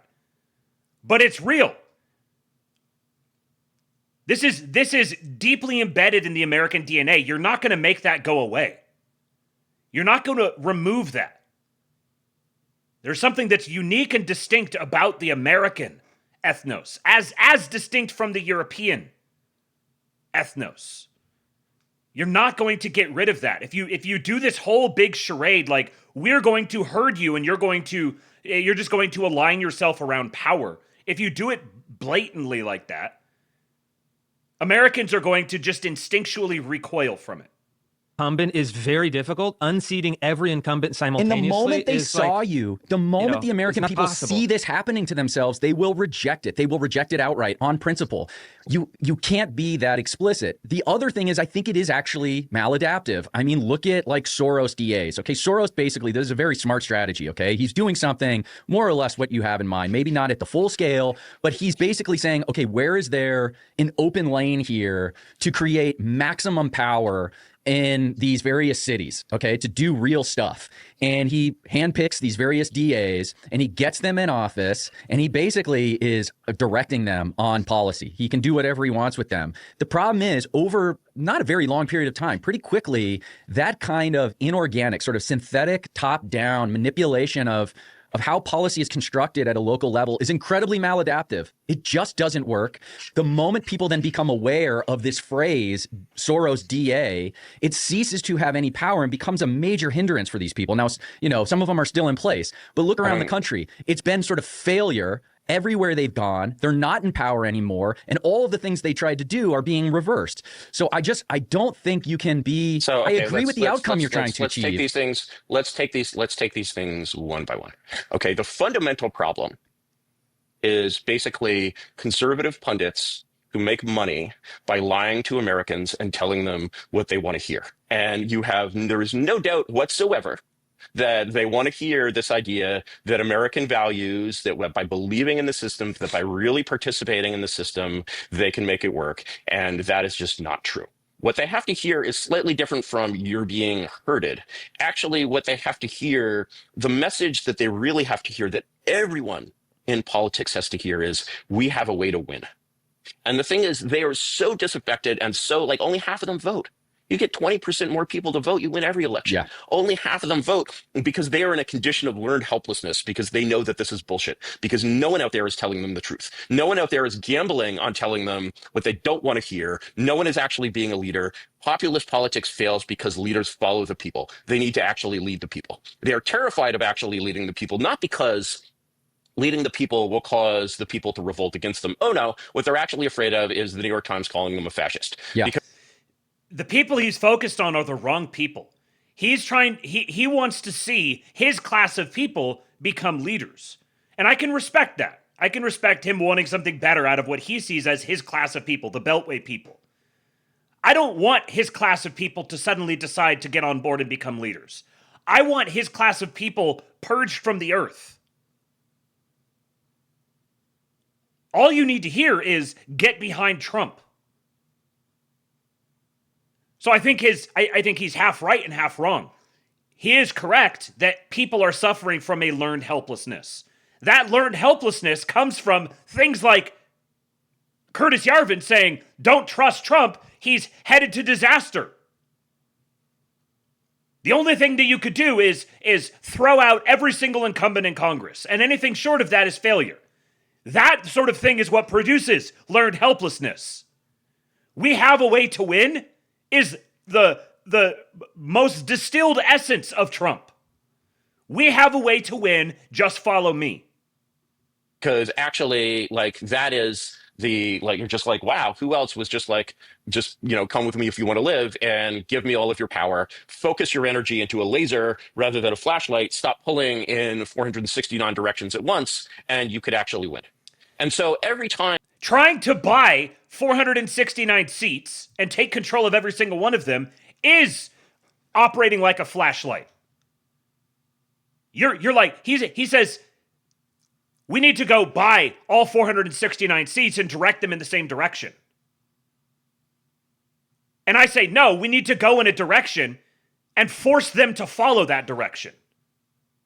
Because one involves distributing your resources across a really vast plane and trying to singularly manage 469 seats in one by one, versus treating them as a sideshow and doing your own thing and forcing them to align themselves to you.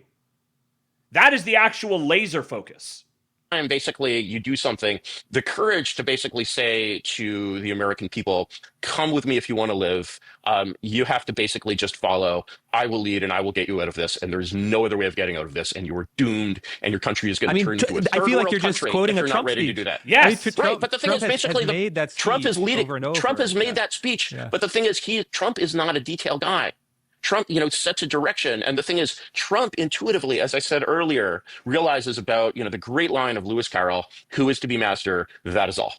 And the thing is, when you basically are not thinking in terms of who is to be master, that is all, but you're thinking in terms of this incredible bullcrap of like American values or whatever. Chris won my heart the other day when he came out and said something very atypical for a Republican. He said, look, we have to stop saying, wow, the ACLU is this noble organization that has been corrupted in the wrong direction. We have to realize that it was always a communist front.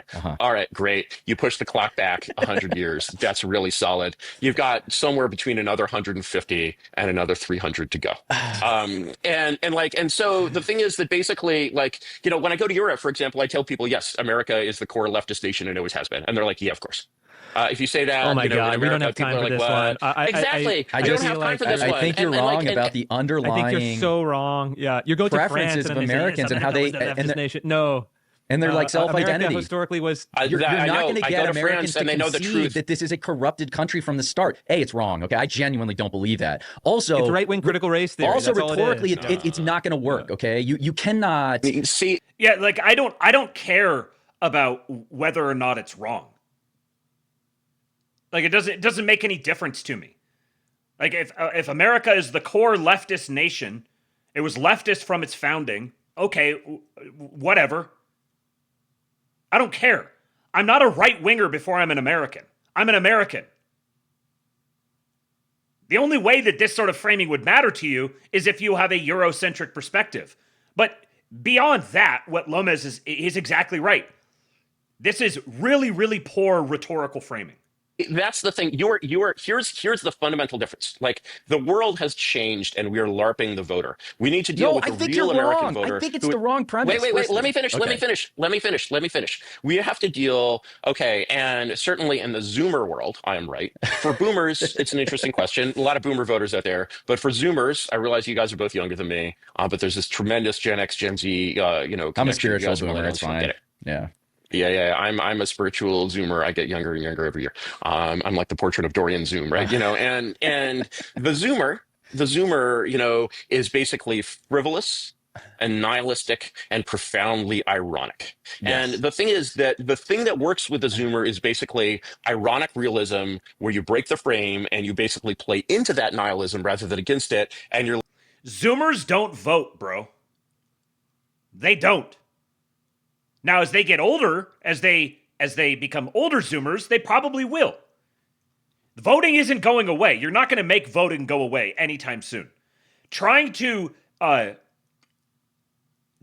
strip core liberal precepts like individualism and suffrage and the free market and some of these premises, trying to attack those on their head and strip them away from the American identity is a losing prospect. You cannot subvert them. You can subvert them, but you can't eliminate them. You can't attack them on their faces. You have to subvert and reframe them, but continue to operate within that frame. Trying to throw that frame out altogether is doomed to fail. Leaving aside the conversation about what this indicates about the mindset of someone with respect to America, if their premise is America is corrupt from its founding and needs to be overhauled and rebooted. Actually, it's all host. For that person, basically, to say to that person, hey, you know what? The American Revolution was actually a leftist revolution, which, I don't care if you don't believe or not. I'll send you plenty of primary sources. Oh, believe me, I've read. Really, what they do is Really, what they do, here's what they do. They conflate 1776 with 1787. They conflate the Constitution with the revolution, and they conflate a left-wing revolution with a right-wing counter-coup. Right. So No, but in any case, a counter coup performed by the same people. I mean, if you look at the signers of the Declaration, if you look at the participants in the American Revolution, and then the people who wrote and supported and ratified the Constitution, of all the key figures, it's a huge overlap. Madison recruited Washington to get the Constitution ratified. That was his whole scheme. And then all of the people, including, let's say, the most left wing, like Samuel Adams, eventually, sometimes begrudgingly, supported the Constitution. So these are the same people. They learned that the Articles of Confederation were not feasible. They needed a stronger national government. They rallied behind Washington, and the whole spectrum, except for the lunatics like Thomas Paine and a few others. The whole left-right spectrum realized, no, we have to come together. And these are the same people who fought in 76, were the same people who in 87 and 89 were instrumental in the Constitution. So if you look at the the first four presidents are the same thing. This is the same generation. So if you look at the revolution, yes, the reality of 18th century America is that it's a very hierarchical society and it has natural leaders. And the thing is, in 1776, those natural leaders are at the head of this insane thing like Sons of Liberty, like committees of correspondence. You have this just insane level of leftist energy, just crazed militias, Tea Parties, wild mobs. That is all dead by the late 1780s. And so, yes, many of the same figures, excluding like the Samuel Adams, James Otis, Thomas Paine, many of the same figures, realized that actually being part of this insane thing, which was no longer alive, had been a mistake. That is very true. No, they don't think 76 was a mistake. They just said... Hail Morning Dude says both Democrat and Republican elites are unified in graft and fraud, selling out their country as they get rich. Democrat commentators are theater kids and Republican commentators are nerds. Nerds are smart, but they don't know how to win. Trump is trying to teach them, but they won't listen because he's a gym teacher, and they want to read books and do homework. Banger. So true. Kingless Kingdom says it's rare to see Yarvin lose so comprehensively. Yeah, this is... one of the things I liked about this was how much pushback he's getting. The articles of incorporation are insufficient. If you look at the last letters between Jefferson and Adams, two people again on the opposite side of the spectrum, their last, to their dying day, by the way, on July 4th, 50 years after the Revolution, they're reminiscing about the kind of pure, fortune and even miracle of the Revolution, and they're kind of reminding Adams themselves, says to Jefferson, Adams says to Jefferson in one of those letters something really remarkable. He says, "Who could tell the true story of the revolution? How could it ever be told?" Okay, and that is a world in which the reality of what was actually happening in back rooms was, even more divorced from like public opinion than it is today. So Jefferson, as soon as he becomes president, becomes effectively a federalist. He basically takes over. He has spouts all this anti-federalist, proto-libertarian stuff. It's actually extremely proto, there's a reason why the communists in the 1930s pick up Jefferson as their American leader. They're like the Jefferson School of Social Science, Communist School of Social Science. I'm pretty sure it was communists who decided that Washington needed a Jefferson Memorial at that time. Beautiful building, et cetera, et cetera, et cetera. You look at Jefferson in the 1770s, even up to the French Revolution, Jefferson is like, you got to kill some people. You got to kill some people. Agreed. And so like the right versus left politics, I'm forgetting the authors. This is a very good book called Junto versus Jacobin. Right versus left politics is very alive in America, up until the era of good feelings, which is considerably later than this. And the era of good feelings is where the Federalists, because they're aristocrats, become unpopular, and the anti-Federalists become Democratic Republicans, become Democrats, take over these institutions, and suddenly you have a stable government, which looks a lot like a monarchy. It looks a lot like what people wanted when they wanted to make Washington a king. And one of the things you notice about that period is that for almost all Americans, the whole Articles of Confederation period is completely airbrushed out. It's like it never happened. No one can, the first president of the United States, John Hanson, total blank, right? Actually, all we remember from that period, all that was written into history, was the military leadership. We airbrushed out the whole Congress, the Continental Congress. We airbrushed out that like crazy stuff, like states in they're having trade wars. Rhode Island is freaking impossible. Like they're almost going literally to war. This is a disaster. And like basically, to like treat it as mythic history is like fundamentally like wrong and irresponsible. Why? You can't save the mythological principle because it's a lie, and like the devil is the father of lies. And so, it is a lie because it's spin. And the thing is, when you spin, It's just a different interpretation. I mean, even if Jefferson and Adams couldn't come to some kind of like clear understanding of the story of it. The truth is that the great American No, the from that truth period is that these are guys who were interested in power, in dignity, and their own sort of self-worth in opposition to the king, and decided, found an ideology to justify these very basic needs, okay? These very basic interests. And the ideology was not left. And the guy who was actually the guy who was the real American statesman of the period, who was not concerned with power or infighting or dignity or any of these other things, was Thomas Hutchinson. And so the thing is, in a way, Thomas Hutchinson was not concerned with infighting. I mean, if you read the papers of Thomas Hutchinson, Hutchinson, whose house was burned by whose house in the library was burned by the Boston mob, you should read Thomas Hutchinson's response to the Declaration of Independence, and basically be like, all right, Thomas, you were wrong about this. It's called Strictures on the Declaration. It's a freaking masterpiece, right? And the thing is, lying to people today that these institutions and these methods and these hoary old myths will work, and lying about that period and basically, indeed, just who was right in that war. There's this great moment in Strictures on the Declaration. You think George III was right in George III did nothing wrong. There's this wonderful thing. There's this wonderful thing in Curtis, Strictures on the Declaration. If your political project, if the deepest kind of ideological conviction is your political project that the American Revolution was a mistake, our country is founded on lies, and that we Zoomers need to love this shit. Zoomers love this shit. Have you read the book Lies My Teacher Told Me? It's a standard leftist is like literally a more insane and kamikaze style political message than James Fishback's campaign for governor in Florida. I mean, why don't we just go full Epstein? Why don't we go full? I mean, James Fishback is actually full of crap. The thing is that as we both what you're proposing would be much less popular than what James Fishback is proposing. Because actually, again,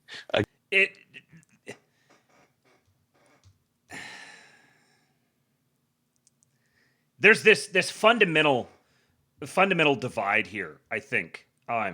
It was a back and forth that they had, that Lomez and Yarvin had here.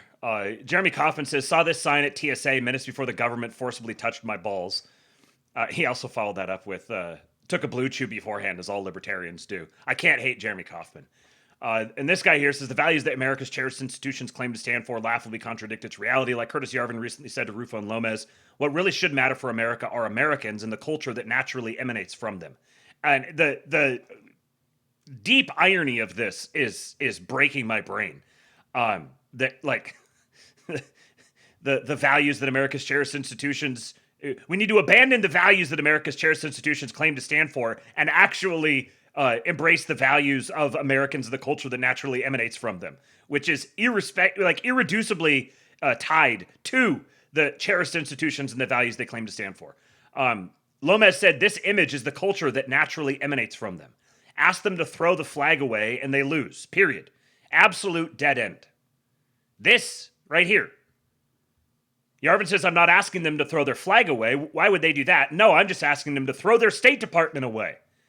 This reminds me of Luongo, his take on End the Fed. Like, in a world defined by wars between and amongst central banks, throwing away your central bank is just disarming yourself. So in a world of international diplomacy, throwing away your international diplomacy department on a matter of principle because it was founded on a lie or something like that does not at all seem to me to be a pragmatic a way of approaching power. He says, I don't think this guy knows what a Sketch C is or why you take the A100 class. I don't think he cares. I don't think anyone watching him cares. Lomez says, okay, good, so we keep the flag and the founding. And Yarvin says, what does keep the founding even mean in English? It's the three most meaningless words I've ever heard strung together. It's like Chomsky's colorless green ideas sleep furiously. We're speaking this mindless babble as our country rots around us. Wake the fuck up. And Lomez says, you went from wanting to reinterpret the founding as a corrupt or rotten or misguided project that inexorably led America to ruins. I'm glad we settled on the fact that actually we just want to gut the State Department. Former I don't agree with, latter, sure. If you want to remedy the ills brought to us by the State Department, the way you do that is not say the founding of America was corrupt and misguided and it was rotten from the beginning and America is now in ruins and our only path forward is completely abandoning all of that, saying it was all a lie and founding some sort of new nation. that this is completely DOA. And it reveals a deep misunderstanding about Americans. And I don't care if Zoomers love irony or whatever. Yeah, Zoomers are not going to be a substantial political force until enough time has elapsed that there's going to be such substantial changes already that have already gone by. You're not gonna build a new nation on the Zoomer spirit in the next 5 or 10 years. He says, I don't see a lot of gutting going on. If this is gutting, I disembowel myself every time I shave. Once you start lying with words, you never stop. And why? You'll find that the institutions rest on laws, and the laws rest on myths, and myths, by definition, are lies. They're calling it the most atheist statement of all time. Myths, by definition, are not lies. And you're never going to found a nation on not myths. Nations are definitionally formed around myths. That is the role that mythology plays. There's about 10 minutes left in this. Let me I'll just finish it up here. Please do send your tips in. Streamlabs.com/kingpill2/tip for tonight. The link is pinned in the chat. And make sure you guys show up tomorrow for the Sudawave. Trump 47, week 71 of 208. White boy down. White boy down. It will be a Black Hawk down main feature done Suda style. So make sure you guys show up for that tomorrow afternoon. Again, yes, it's like what people like. How many people show up at revisionist history, reading circles, and how many people show up at the 4th of July ceremonies in Florida City? So this is the question. The 4th of July, absolutely great, beautiful flag, et cetera, et cetera, et cetera. Okay. The point is the attitude, and the attitude of basically destroy everything that exists is an attitude that Zoomers love. They love it. It doesn't. They might love it, but it doesn't cohere. And you are leading them down the garden path with this stuff. What they smell in that nihilism. It does not cohere into anything positive. We are sort of debating over the merits of what is essentially sort of civil religious doctrine. It's religious doctrine. It needs to be understood as such. That's right. And that's fine. By the way, it is absolutely right. And you can't argue simultaneously that you want to have right. a nihilism that is a burn everything down and also argue against leftism.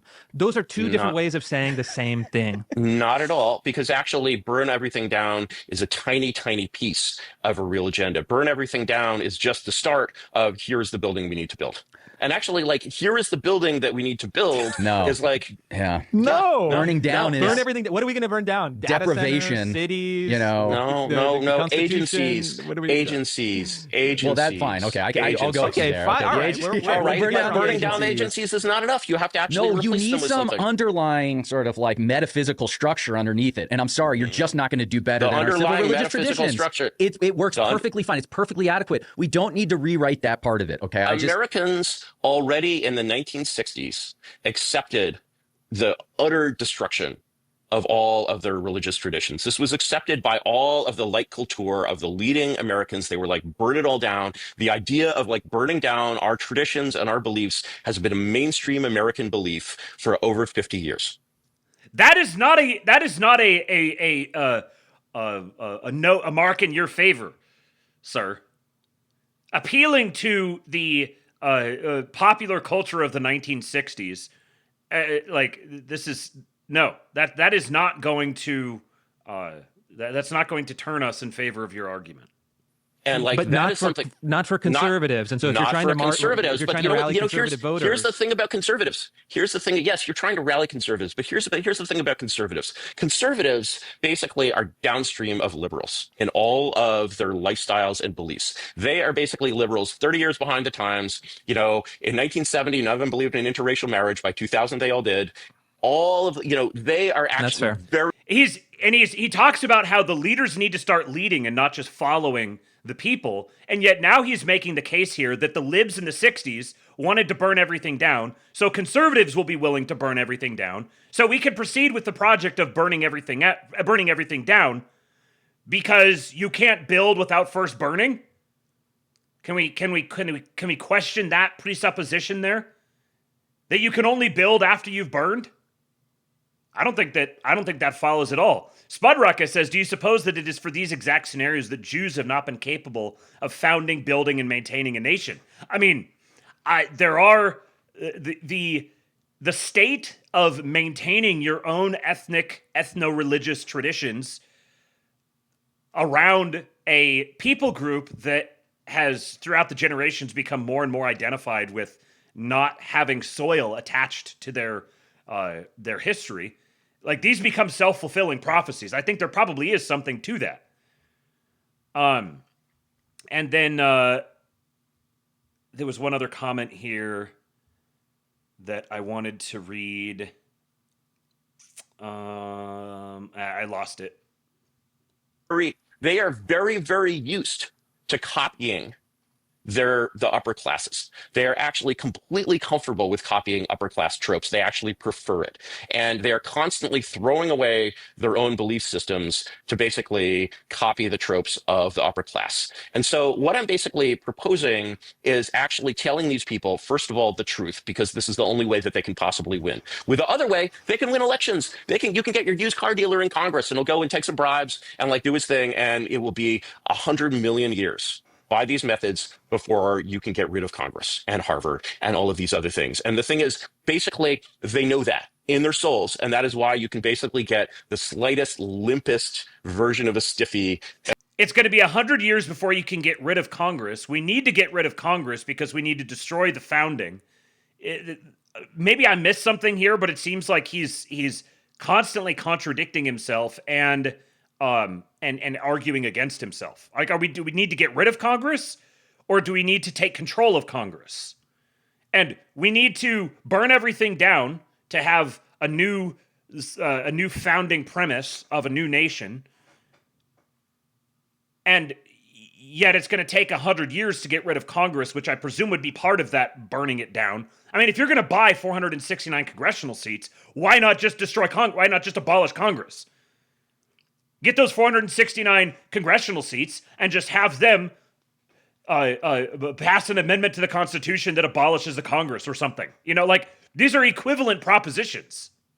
Out of these people at election time, and only half of them vote. I'm sorry, that's the reality. Like, you know, you are basically, by playing this like tired old song of like civic religion that basically half of the country has already given up on and laughs at, and like their flag is the rainbow flag, and you're basically like you're playing a losing game with losers, and you were grifting off of these losers because you were actually lying to them and telling them the way they do things can win and save them from their country being turned into the third world, which is happening. Okay. And let me tell you what will happen when they get the next administration in office. We are basically protected by a very fragile tape from becoming the third world. Yes, Trump closed the border. That's great. That's not one of these things that can be undone. What can be undone is, like, you think we have mass migration in this country. Why is that not one of the things that can be undone? I didn't understand this the first time I heard him say that. Why can the border seems like it would be the easiest thing ever to just reopen if they wanted to.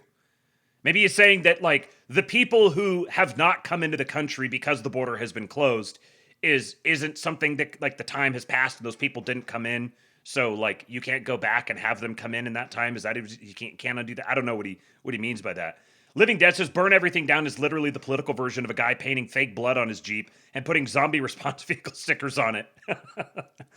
Kingless Kingdom says, we just need to tell people the truth, then we win. Just libertarianism. Banger. That is exactly it. That's why this whole dissident right, the doomer pilled people, it's just libertarianism. Like, Yarvin says, America has been leftist from its beginning. And then perhaps there's other dissident right personalities who say America has been thoroughly co-opted and corrupted by Zionism and owned by Jews, and so it needs to be burned down and replaced with something else. I don't care what it is. If your perspective is America is fundamentally flawed in some way, such that we need to go through a whole civilizational upheaval, revolution, totally deconstruct everything and found or establish some new structure, you're operating from the same libertarian priors. This was the thing that pulled me away from libertarians, was actually realizing that they weren't libertarians. They were just like disgruntled anti-Americans. This was the way that they expressed their anti-Americanism. Country now because you have 2 million, 3 million, 5 million a year. No, mass migration is 20 million, 30 million, 50 million a year. Mass migration is speed running the problem of turning the country into the third world. You're already seeing this here where I am right now in Canada. And you were seeing it in Australia. You were seeing it in New Zealand. They are basically like, this is the last window that these poor conservative saps with their stupid ass civic religion have to save themselves. And by telling them what they want to hear, you are taking that last window away from them. Okay. I got to run in. But you were just saying, the Zoomers love this. We need to tell the Zoomers what they want to hear. Make up your fucking mind, bro. We will give you the last word on this. Suffice to say, I disagree with this. I think the civil religious aspect, the claim of being the patriotic side, the true sort of keepers of the American flame, is way more powerful. And even in the 60s, this is how the left succeeded. There's a great Philip Roth novel, I Married a Communist. It's how Nixon won 49 states. Makes these ostentatious displays of his patriotism, okay, as a communist. It's precisely this kind of ostentatious Americans have patriotism. reached the point. Yeah. Americans have reached the point where they have to choose between their country and their illusions. Yes, I absolutely believe that we need to save our country. Our country is in very great danger. The Action Front. But why? Charles Maross has this decision. If you believe our country was founded on lies and kind of enemy ideology, why do you care about saving it at all? Because I care about the people in it. I don't care about the illusions. I don't care about the myths. I don't care about the flag. I care about the people. And we basically, these people need to realize. What is your attachment to the people if you don't like their country or their national mythology? Actually, I don't like their bullshit. I like the human beings. I like the human beings. I like the texture of it. I like small town baseball and small town football. Which is all of built these things are totally on that fine. Which is all built on that mythology. Yes. No, on that actually, no. You can separate. You can separate this civil religious tradition. No. Vestige of the ideology that you just said. No, the ideology has nothing. The ideology has actually nothing to do with the existence of life. And actually, have you been to a small town football game? Have I been to a small town football game? Yes, back in Maryland, I've been to high school football games. What do they do before the game? They have a they pray or whatever, they have the fireworks, and they pray to a flag, and they pray to a flag that is controlled by their enemies, and they're basically praying at a church. Let me tell you something. Here's something about the New Deal. Okay. He says, "I love the people. I hate their bullshit. I want to separate them from their bullshit." Here is the biggest red pill you're ever going to get. You cannot separate people from their bullshit. Their bullshit is part of them. This is the chud pill. This is why we are chud coded. We love the slop. We love the normies. We love our people who just want to grill. We don't need to separate them from their bullshit. We don't need to rally them up in a bloodthirsty desire to burn down their nation and replace it with some utopia. We need to protect their ability to simply grill. We need to be fluent in their slop. We need to be able to connect with them and love them for their bullshit. This is why we love the chuds. Something about the New Deal. Okay. The New Deal came to power on the backs of the Solid South and the inner city Catholics. It proceeded to exploit those votes for 50 years because those Americans basically were like, Democratic Party was good enough for Robert E. Lee, it's good enough for me. And they kept those illusions and they milked those illusions for 50 years before they threw those people away like used toilet paper. Okay. The thing is, when you're a grifter, you're okay with that. I am not okay with that. I have to run to my next thing. Okay. Thank you so much, guys. Curtis, thank you. Thanks, Curtis. Always Fun provocative. Enjoyed the argument. Let's do this again Enjoy sometime. Canada. Okay. Bye. All right. I love Canada. Oh, Canada. Oh, there it is. There it is. We find the truth at the end. He loves Canada. Well, you know what, Curtis Yarvin? I've got bad news for you. You're Jewish.